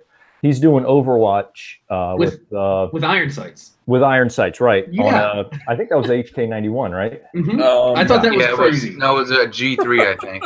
G3, yeah, one of the two, and he's doing Overwatch with. Not that you can't do well with that, right? In days of my younger years, I used to do pretty. Actually, I had a FN91 or not FN91, one of the FA91s back. That was the first Evil Black rifle I ever bought back in like '99, I think. Mm-hmm. And I used to ring steel at 300 and 500 yards with that thing all the time with iron sights. Yeah. Was he using binoculars? I think in my mind, I remember that he was using binoculars. But I can't remember. That's a good question. Yeah, you might be right. I don't remember. I just remember he had iron. Yeah, I remember the gun specifically. Here, let me see if I can figure it out. Yeah. Let's see. I could probably scrub back to that. I think he did. I think he was using the binoculars for Overwatch, but still, modern day, you're gonna have. I mean, if you have a sniper team, you're gonna have a spotter and a sniper. So yeah. But yeah, I thought that was crazy. But the only other thing there was, I think he was only overwatching at like maybe 100 yards at most. Maybe. Yeah, that's easy with iron sights. Sorry. Yeah, he was probably closer to like 50 or 60. So that wouldn't have been terrible. But no, if it were me, give me the 91 with open sights. You won't get out of there 100 yards. See, that's the thing. Though. If it were me, I'm gonna be like, get me something nice. I can do it with a battle sight. You don't even need to have a peep sight or nothing. You'd be done. Yeah, I've seen people hitting targets with like a. No, it seems to me like he didn't have anything other than. Looks like I'm looking at it now. It looks like he was just looking. No, he had a spotting scope. He looked through a spotting scope in the. Wasn't there because he was hiding? No, he's got no spotting scope. Look, no scope, no nothing. I'm looking right now. Hold on. Doesn't look like it to me. Looks like he just has the rifle and a radio. Yeah, it's just the rifle and a radio. Yeah, but you can be relatively accurate with an AK. I mean, oh sure. Look at this. My lovely wife just brought me a nice cold. It's that time of the year. No, you're right. You're right. He just has the gun and the radio. Yeah. All he needs is that bipod. You don't need nothing else. How many yards did we say it was anyway? He can't be more than 50 to 100. Yeah, that's what I'm thinking. Are not that fucking big. Oh, not that big. Yeah. Sorry. That's fine. That's fine. Okay. So let's go on to another thing here. Was there like the most ridiculous gun scene? Was there a ridiculous gun scene in here? I did see one scene. Okay. When the guy's hauling the kid around like a hostage, and the guy waits till he turns around to cap his ass. He turns around. Pow! That was good. That's completely doable. Boom. Yeah, I think you would want to wait, right? You want to see that guy. Well, because when he had the girl, you want to make sure you're not shooting the wrong guy. He's got the drama. Yeah. Well, I think he was holding the girl, and his back was to him, and he was holding the girl. And he had her like, and then he thumbs up, everybody. I think he had her left arm or something. He turned around, and then he had a full silhouette to shoot at. Yeah, the shot was better facing. Yeah. Mm-hmm. Yeah. Sure. Don't forget to hit the thumbs ups, folks. Absolutely. It's like in football. You don't want to hit somebody behind. You get a penalty. I did that one time. Long time ago. Instead of hitting it behind, I just yelled, and they spun around and knocked the kid out. But I think the surprise of what happened is like when he turned around and he saw the guy had him in his sights, and then that's boom. It was it was a cinematic moment. Bingo. Yeah.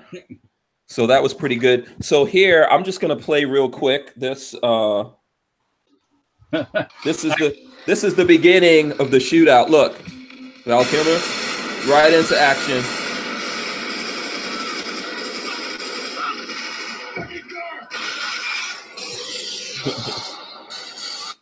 That was some serious shooting. Yeah, they just go for it. Yeah. So we should get down. Yeah, well, all the people running, I know there was some that like, why are people just, get down, stay down. Back dead. The thing that's crazy to me is how, and this proved true during the Miami bank robbery or whatever, or was it in LA? How outgunned cops were at the time. Well, there was a big shootout in Miami too. The FBI got shot. Yeah, that was the FBI. They all had 38s. Guys had 1911s. Yeah, and soft body armor. No, at least in this, they didn't have like SWAT teams per se with hard armor and rifles. They had like 590s and 38s and a couple Berettas, and that's it. And it was crazy how back then how outgunned they are. Yeah. Yeah, absolutely. I think nowadays, would they even get into a shootout like this with these guys, or just let the guys in the walk? streets? Probably not. Yeah, I think there's probably like some kind of protocol or something about that. Yeah, it's too dangerous to just have a massive shootout. Yeah. By the way, I carry my revolver in single action. Says it's okay to curse around here. Oh, you mother truckers! Yeah. But then again, maybe not. You guys remember that video of the sheriff's deputy? What was that? It was at Nevada or Arizona, who was driving, chasing somebody, and he starts shooting. Yeah, he's just blazing away. He just starts blazing away through. He's hitting speed bumps and shooting still. Oh yeah, I saw the front glass. Yeah, I do. Yep. But they were actually shooting at him. He was returning fire. He had an 18-inch spread pattern at 2 feet or 1 foot. It was. I mean, it's. Oh yeah, that was North Vegas. There was a lot of shooting through glass in this movie. Maybe it was that professor. Yeah. Maybe that guy watched it. Yeah, I can say the stuff I didn't like was at the end, the scene like where they ran out to the airport. I just don't think that. First of all, Al Pacino, when he made this movie, he was 50. I think he was supposed to be playing a 40-year-old. I am not chasing you that much. I can just tell you right now.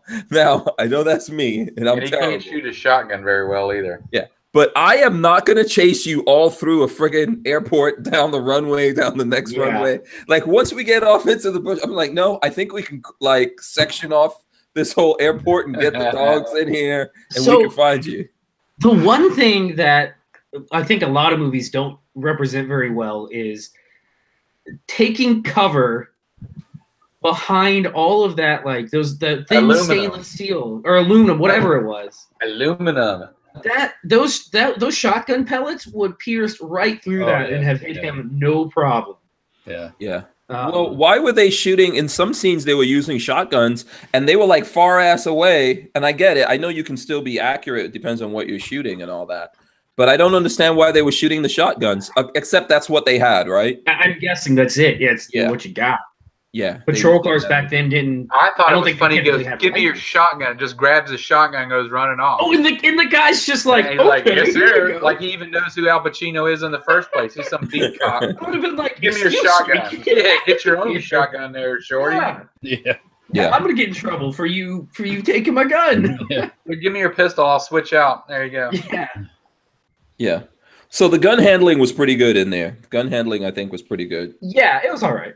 Yeah. For its time, what movie? That was probably what movie before that had better gun handling? Yes, that's definitely that's the thing. We got to look at this through the. If someone knows of a movie before 1995 that had better gun handling than this, let us know. I doubt it. Right now, I don't know. Hold on, let me think for a little bit. Let's see. Let me see. I can't think of one that had better gun handling before that. I'm sure there were some, but I mean, as far as on a movie on that scale, I'm sure someone's gonna say Rambo. Well, that goes. Yeah. What is that movie? Is it Cowboy and something in the Marlboro Man? What was that movie? Did anyone ever see that? Oh yeah, with Don Johnson. Yeah, that was actually a really good movie. It was terrible, but it was good. It actually was a good movie. That is such a. Oh, someone says Predator. Predator. Big Trouble in Little China. That's what it is. Yeah. Big Trouble in Little China had better gun handling. Classic. Escape from New York. There's another one for you. Yeah, that's a good. Snake Plissken wasn't even aiming at him. Yeah, Snake Plissken. Now that's a movie we should critique. That's. Oh yeah, that was a good. I like it. Classic. So one thing and again I think it's because of the time. Yes. One thing that I thought was they had no suppressors in the movie. Nobody had a can on anything.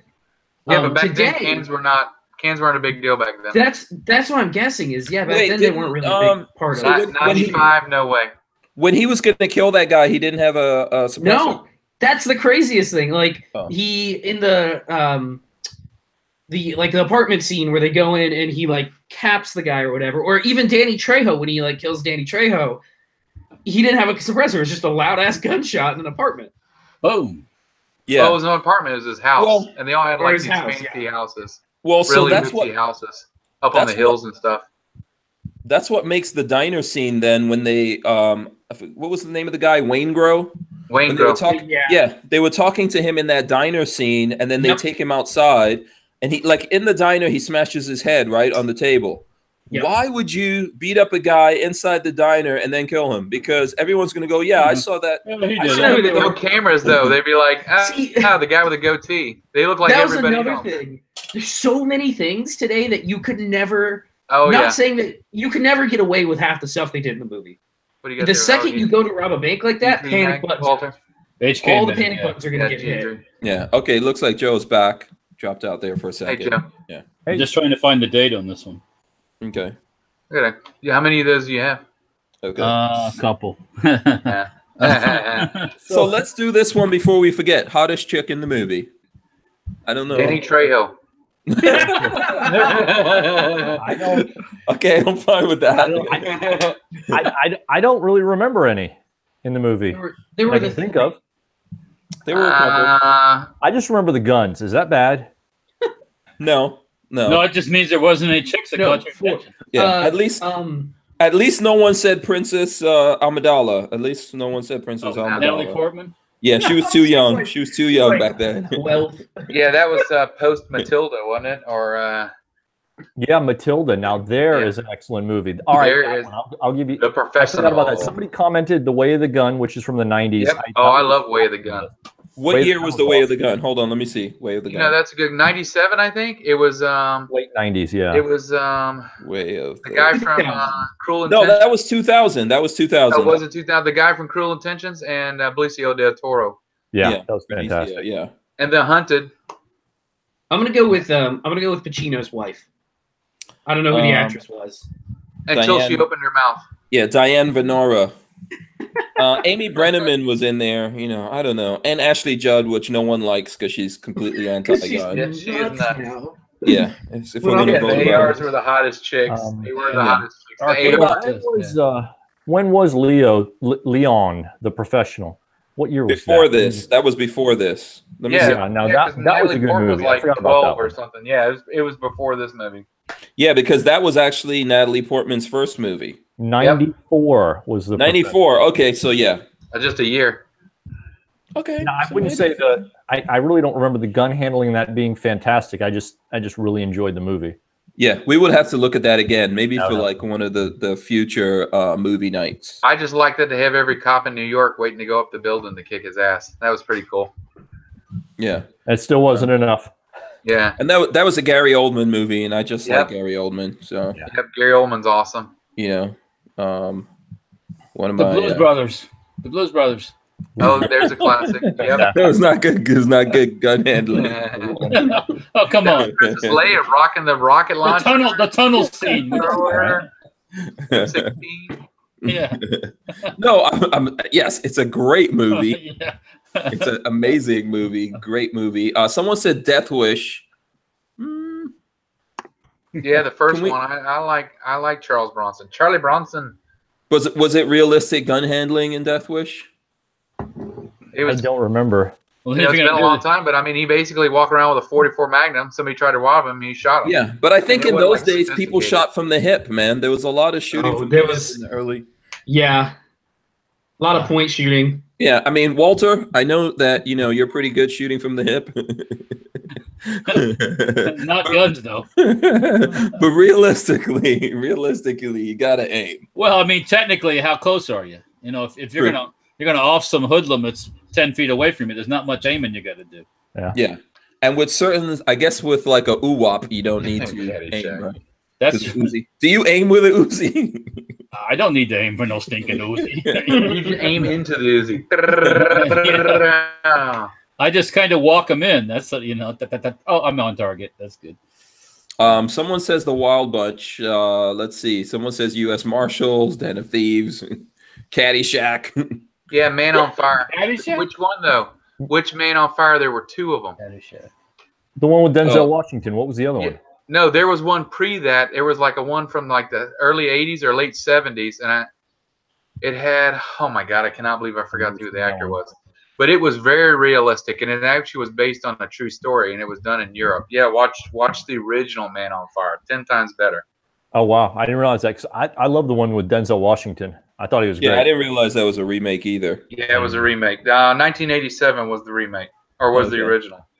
Okay. It was Yeah, that's right. It was Scott Glenn, and he's been in a couple movies too. And let me try to remember what movies he's been in. He was in Hunt for Red October, Urban Cowboy, Silverado. Remember Silverado? He was like the main character in Silverado. He was also in Man and Fire, and that's actually a really good movie. Yeah, he was in Silence of the Lambs. He was the main FBI agent. Yeah, same guy.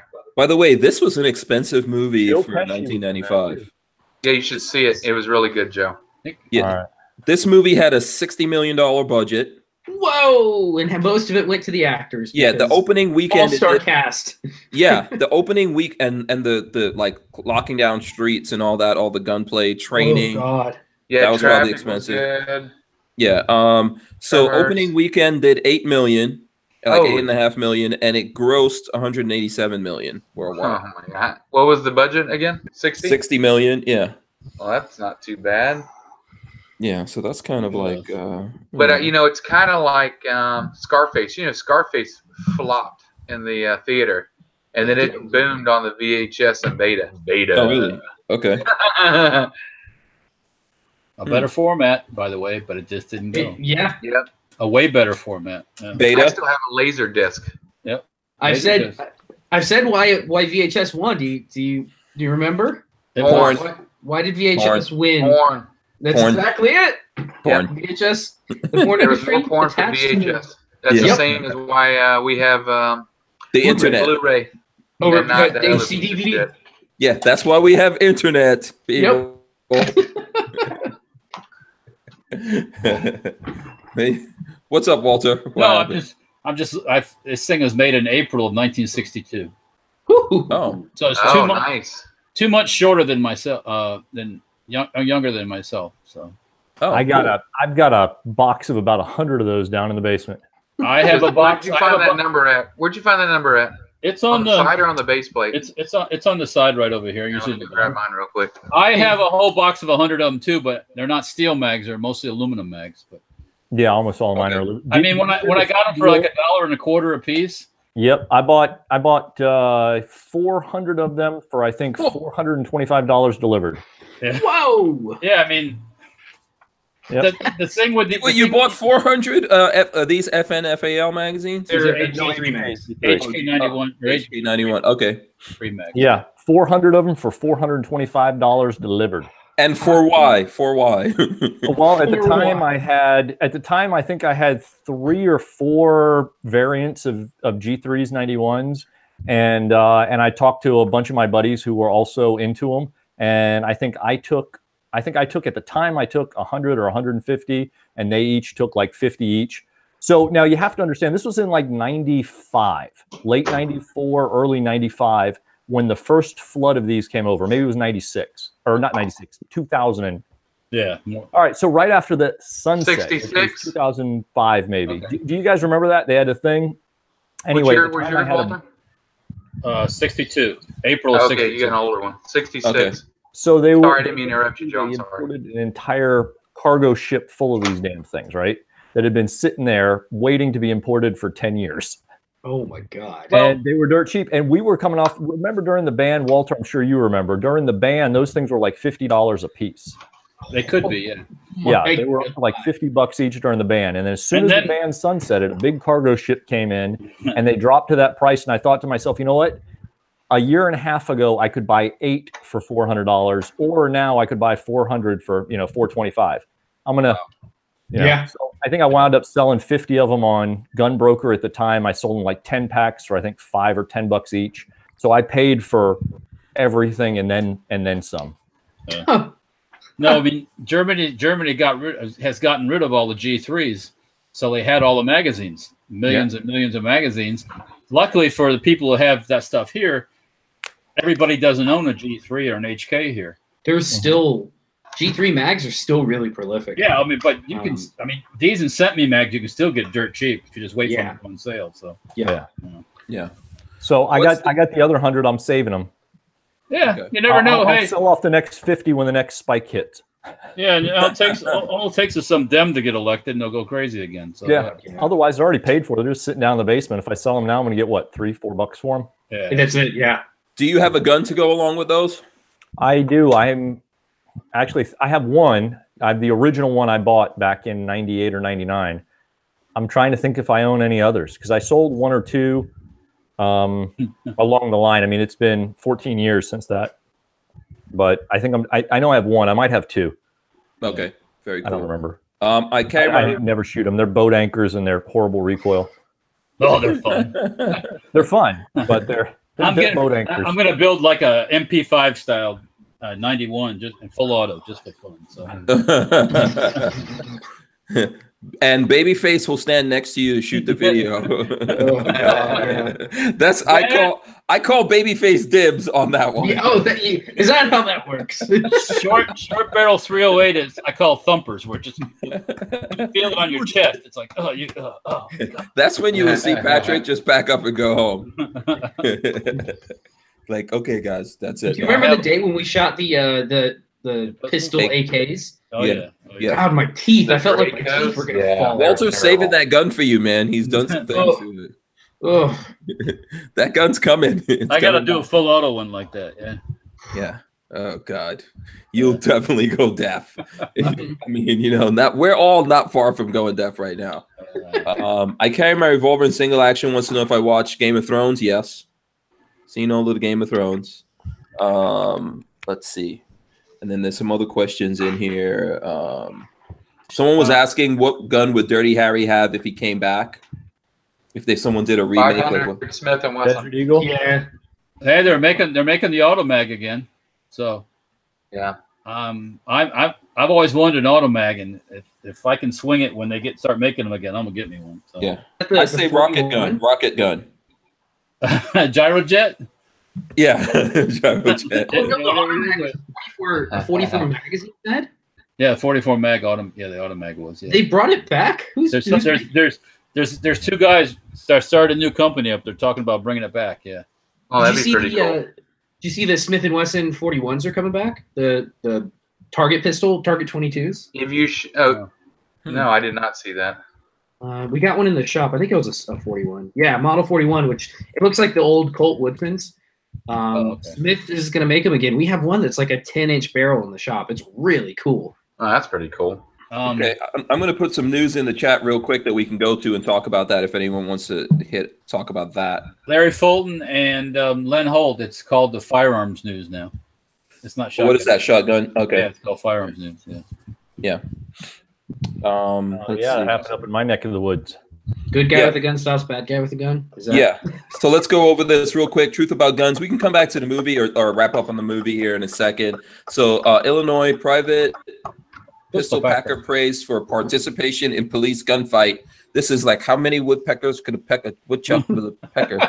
I mean, look, Illinois private pistol packer. I mean, that must have been like the only concealed carrier in Illinois. You just have right? Yeah. So yesterday afternoon, gunfire broke out between police and a suspect in Cicero, Illinois. After a traffic stop gone bad, one officer was hit 4 times, but a legally armed citizen got out of his car and came to the aid of the officers and engaged the suspect. We were lucky enough to have a citizen on the street there who's a concealed carry holder, and he also engaged in gunfire. Cicero Police Department Superintendent Jerry Schladla Jr. said. So this is not a thing that people recommend that you do. Yeah, that's a dicey situation. Yeah, they might shoot back at you thinking you're involved. Yeah, but in this case, it turned out well. So everything is not 100%. So what do you guys think about this? Typically, do you think get involved or not get involved? But is there a line where you're like? Yeah, there's no one way or the other. It's situational to me. There was one, I forgot where it was at, but basically this guy and the cop got in a shootout, and the cop got shot, and there was a guy across the highway with a hunting rifle almost shot and killed the guy. I mean, you need to worry about 20 cops shooting you, but I think if you were, depends on how many people are responding, police officer wise. If there are 40 cops shooting at one guy, and you get in, they might start shooting at you thinking you're involved. Yeah. But at the same time, if you see a police officer about to die, I don't think I can let that happen. Yeah. And if you're able to do something about it, you don't want to sit by and let him let him go out. And I think this probably looks more like that type of situation. Shout out to Pixamite who made it. I know he was like held up by the storms, so hey, at least he made it before we before we got through here. I got a trivia question for you. Cicero, Illinois, famous gangster. Cicero. Which one was a famous one? Oh, don't look it up on the internet. Don't Wait, cheat. hold on. No, I'm just saying. No. I mean, Babyface, Babyface, that's home of the gangster. Gambino. I'm gonna say no. Who? Babyface Gambino. I don't know. I'm just making up. Cicero. Al Capone. Al Capone. 10-4. Oh, okay. There it is. Yeah, you're right. Al Capone. Look at that. And I didn't have Original to look it up on Scarface. YouTube either. Yeah. Al Capone. Al Capone. So, and what did Al Capone die of? Syphilis. Bingo. Did he really? In prison, yes. Syphilis. Wow. Yeah. Yeah. That time of day when this happened, those streets would have been packed with people. Oh, really? That's a busy intersection anyway. So I'm sure whoever saw it wasn't just randomly driving by and saw it. Well, they were randomly driving by, but I mean, they were stuck in traffic at lights, or traffic was backed up or whatever. Because going through that area that time of day, that's up near Chicago. It's a very busy area. Yeah. Okay. So it's high traffic congestion. There's a high amount of people there. So if you pop out with your AK pistol, just put it away before the next unit show up. Exactly, because you were going to be the bad guy. Yeah, you don't want to. And then here, pop out with your MAC-10, let them have it, and all that. You know what I mean? Yeah, be careful in situations like that. Make sure you're not breaking the law. Yeah, you don't want those guys to get confused. But then again, at the same time, I think if you, what is this thing that Babyface is putting up in here? What? That's that's that gun. That's that model. Yeah, that's the new. That's new Smith and Wesson. I'm always scared when Babyface puts pictures in here. No, it's. Are you guys trying to trick me? It's a cool looking little. Let me all right, so let me ask one question here. Oh, it's cool. Yeah, how many Walther bucks are they taking you to the cleaners for on this one? Quite a few. I think 11. Yeah. 10 or 11. Oh yeah. Can I get an original one for that price? I don't know. I'm gonna look it up and see how many Walther bucks. Okay, by the way, I put another article up in there that we can talk about here really quick. Take a look. It's pretty though. I gotta say that it's just pretty. If you guys look in the chat, this is the headline: Ritter and Stark GmbH files for insolvency. Most of the Ritter and Stark, they make some very expensive rifles. Are they too big to fail? I don't know. Well, they're in Germany. As I learned that the German Austrian firearms manufacturer Ritter and Stark GmbH has become insolvent. This. Let me give you a hint. Yeah. Make a gun that people can afford. Yeah, that's right. Yeah, these are typically very, very expensive guns. Yeah. I don't know. So. Or maybe live in a country where you can sell your guns. Well, these are here. I thought these Ritters, Babyface. Didn't I see these Ritter and Starks over in Big Daddy Guns? I don't think we have any of these. I've never seen one. Oh, okay. I've seen these somewhere. I'm trying to remember. Mako or whatever. Those are probably the German dudes at the SHOT Show that you walk by their booth, they just look at you and give you a nose up. It's like, get away from me. Yeah, fuck away. Don't touch my shit. Yeah. There's a lot of dudes like that actually. So it's funny. It's so amusing. I think in 28. Am I coming through? Yeah. Okay. Yeah, we can hear you, Joe. I think in 2018, it's really hard for a lot of these high-end gun manufacturers to justify the costs that they're charging. I mean, not saying that there isn't a lot of money and effort and tooling that goes into what they do, but when you've got ARs, when you can put together your own sub MOA AR for under $1,000, in your garage, can these companies really be charging $3,000, $4,000, $6,000? You can build a sub MOA that's going to do. You can build a sub MOA. You can do that sub MOA AR for $500. But for these guys look like they do a lot of bolt guns. When it comes to bolt guns, now you can get the Ruger Precision or something like that. Yeah. Savage. Oh my god, the Savages are good. I love my Savage. Yeah. I'd compare this to more of like a Ruger Precision rifle, but you're getting that for like $1,100 versus it's 5,000. Unless you have to have that to sit in your Porsche, yes. Yeah. I think or your Audi. Oh, sorry. All right. I think there's lots of good deals out there. So, that's a hard. Yeah, it's tough though. It's tough. Yeah, I mean, it's tough. And is there any kind of investment in these kind of things? It's kind of volatile right now, so I don't know. Yeah, not to me personally. That's just personally. I wouldn't. But Larry Fulton was asking what happened with my logo. Nothing, because we looked it up, and the U.S. Palm guys have also registered it. I was issued a logo, and they were issued a logo. So I guess life is good. Oh, okay. All right. I mean, I'm not gonna poke a bear. So yeah. Well, as long as neither one of you is infringing on the other one. Yeah, I got my shit. They got their stuff. Yeah. Life's good. That's good. No meltdowns. No, I don't need nothing. I don't need nothing else to melt down about. I got enough crap. Is there something going on, Walter, now that Century acquired U.S. Palm? Are they shaking any palm trees, so to speak? Or no. I mean, we when I found out that that logo was abandoned shortly after that U.S. Palm went belly up a while back, I immediately talked to my trademark guy, who's a very well-known and very knowledgeable trademark and gun person, and he registered it, and it went through. So I didn't think anything of it until I heard about coming back, and we looked it up, and they registered. They actually did it before I did, like a week before I did, but it wasn't.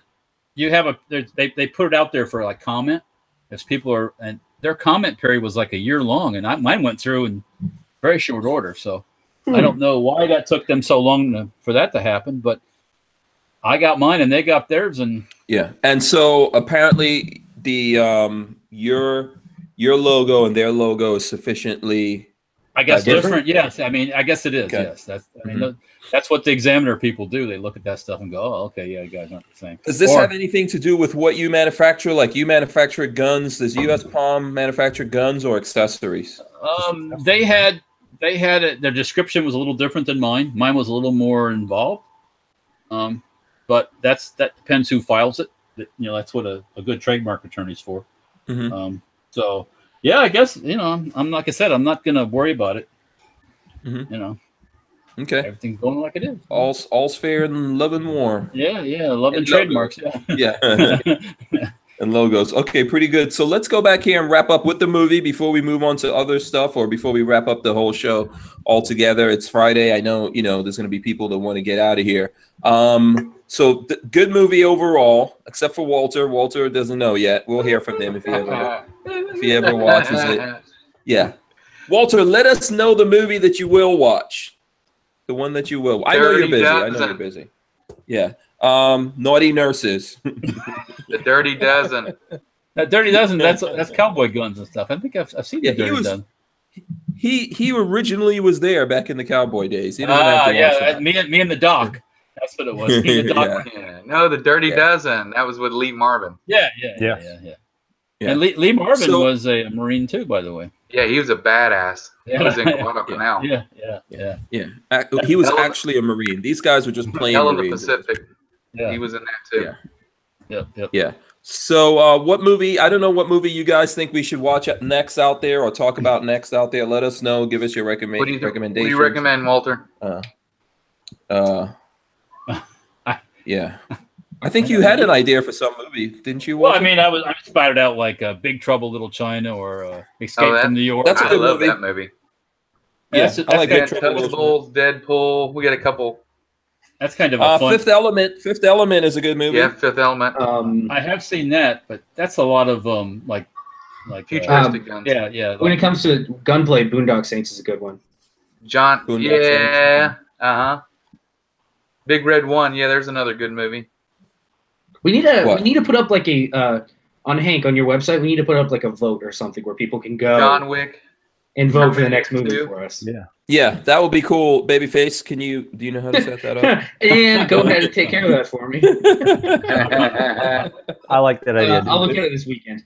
Yeah. I might have one suggestion for movie series. Oh, there we go. Joe with the t-shirts, man. Your t-shirt. Hey, let's see it, Joe. Say something, Joe, so we can see it up close. There you go. All right, here you go. Can you see it now? My wife actually tracked this down for me. Deadpool. Is it Like a shiny? foil Deadpool? I 3D can't tell. It keeps blinking away. That is pretty sweet. type thing. Oh, Yeah, this thing is. I love this. Yeah. I love this damn shirt. By the way, here I'm going to show off my T-shirt. It has nothing to do with that. Can you guys see my T-shirt? What mode are you in? Hank Strange. What? Illegal. Binary trigger. Is the T-shirt illegal? You're in illegal mode. That's what binary trigger you're right in Florida. You're in Florida. And I'm rocking this T-shirt because I have to let you guys know that Franklin Armory, officially a sponsor of the podcast. From now on. Did they mirror image that safety, or is it just me looking at it? Huh? Did they mirror image that safety, or is it just me looking at it? Let me see. Wouldn't that be safe? Did they switch that's it? correct. It's That's on right. binary. It's twisted for you then, Yeah, for me it's backwards. because it looks like it's in. That's Pointing this way is that's right. Yeah, that's right. It's in full auto, which is binary. Yeah, it's backwards. Yeah. Yeah. Sorry, my bad. So anyway, My OCD them and Osprey, which is basically umbrella companies. So they are. Cool. We'll be talking about Ospreys. We'll be talking about Franklin Armory stuff going forward. Rocking the T-shirt, doing some other things, but they are sponsoring this podcast, helping us. How does that gas piston run full auto? I haven't. I just opened this up the other day because we actually had Son from Franklin Armory. We're going to have to. We need to put this. We need to convert something and put this kit into something. We gonna have to try it out. Yeah, let's do it. You want to put it in the full auto? Oh hell yeah! Yeah, man. Let's see. Hell yeah! If you're gonna blow it up, blow it up. Let's burn it down. Burn it down. Yeah. Oh man, it is 8:03. Yes. You got to start doing your show. Yes, I do. Yeah. Joe is about to go live. Joe. Shalom, Joe. Yeah, Shalom. anyone who's on Instagram, you can jump over to Instagram and watch Joe live 13C gun reviews. Yep, right, Joe? Yep. Do your plug real quick so you can go. Yeah. So Instagram every Friday night at 8 Central, 9 Eastern. We do Fridays with 13C. So I normally have an adult beverage and answer your questions for the week. Talk about things that are coming up. Get questions to roll into videos and reviews that are coming up. And it's a good way to connect and bounce back and forth on Instagram because some folks do that and like it and are into that versus live streaming on YouTube. So awesome. I appreciate everybody. Don't forget hankstrange.tv. Sign up for the newsletter over there. Thank you. And then sign up for the newsletter at 13C. Gunreviews.com because we're still giving away that Geisley SSP trigger. We're giving that away right around Veterans Day. So you got like 50 days to enter. God, awesome. Thanks a lot, Joe. And I suggest everyone that has Instagram jump over there and check out Joe on the Instagrams. When you're done here, though, I'll be there. I'll wait for you, but I'll be there. All right. Cool. Yeah, we're wrapping up now. All right. Let's run through everyone here. Oh, you're welcome. Thank you. All right, Trey, what's going on with you? I know you've got an event coming up, not this weekend, the following. Yep, next Saturday, the toy drive or the food drive. Everybody come out to Aries Farms training. We're in Leesburg, Florida. Bring a new toy in the package, or you can bring like gift cards to Publix or money. We're donating everything to charity. So we're not making any money on anything. Okay, and very cool. Toys go to charity, the food goes to charity, everything goes to help. Walter will be there with his guns and stuff.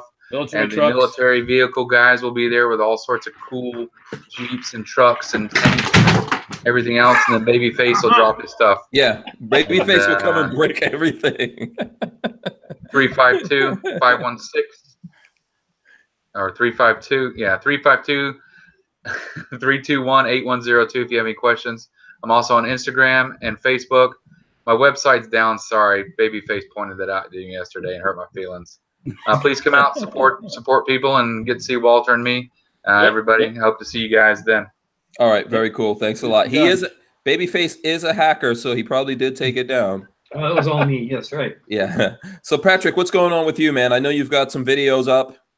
Yeah, the 1022 videos, I'm sorry, the 2245 videos are all up, ready to go. So if you guys want to see how to put stuff in a 2245, go watch that. Otherwise, Hank has a link down in the description somewhere for Big Daddy Unlimited. Go sign up. First month is $1. I don't know what deals we have. I think we have an email going out next week with some deals, but I'm not sure what's on it right now. Yeah. We'll get if we know of some big deals coming out, we'll let you guys know. It is 99 cents for the first month. After that, it is $9.99. Pretty good price. You can get things at dealer cost through that. So Big Daddy Unlimited is growing every day. Lots of people using it, saving. I don't know if we did like a countdown or anything like that yet, but people are saving lots of monies. Yeah. Yeah. So you guys go check that out. Okay. Last but not least, Walter Keller, Safety Harbor Firearms. What's going on with you, Walter? Like Trey said, next weekend out at Aries Farms training. Military vehicles, donate toys, donate food, shoot guns, have a good time. Like Trey said, also bring your own food because the food truck won't be there. Oh, and bring something to drink too. Don't pass out, because you're dehydrated and stuff. And vomit. Yeah. It's still very hot in Florida. Yes. I was out in the shop all day today. It's not very hot.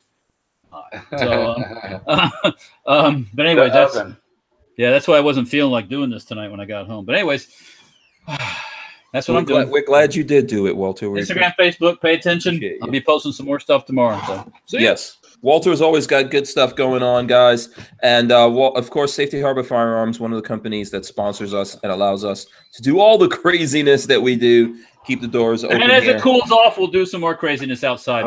I'm so ready for it. Yes, more of it. We need to make all our shooting videos in the wintertime. Wintertime.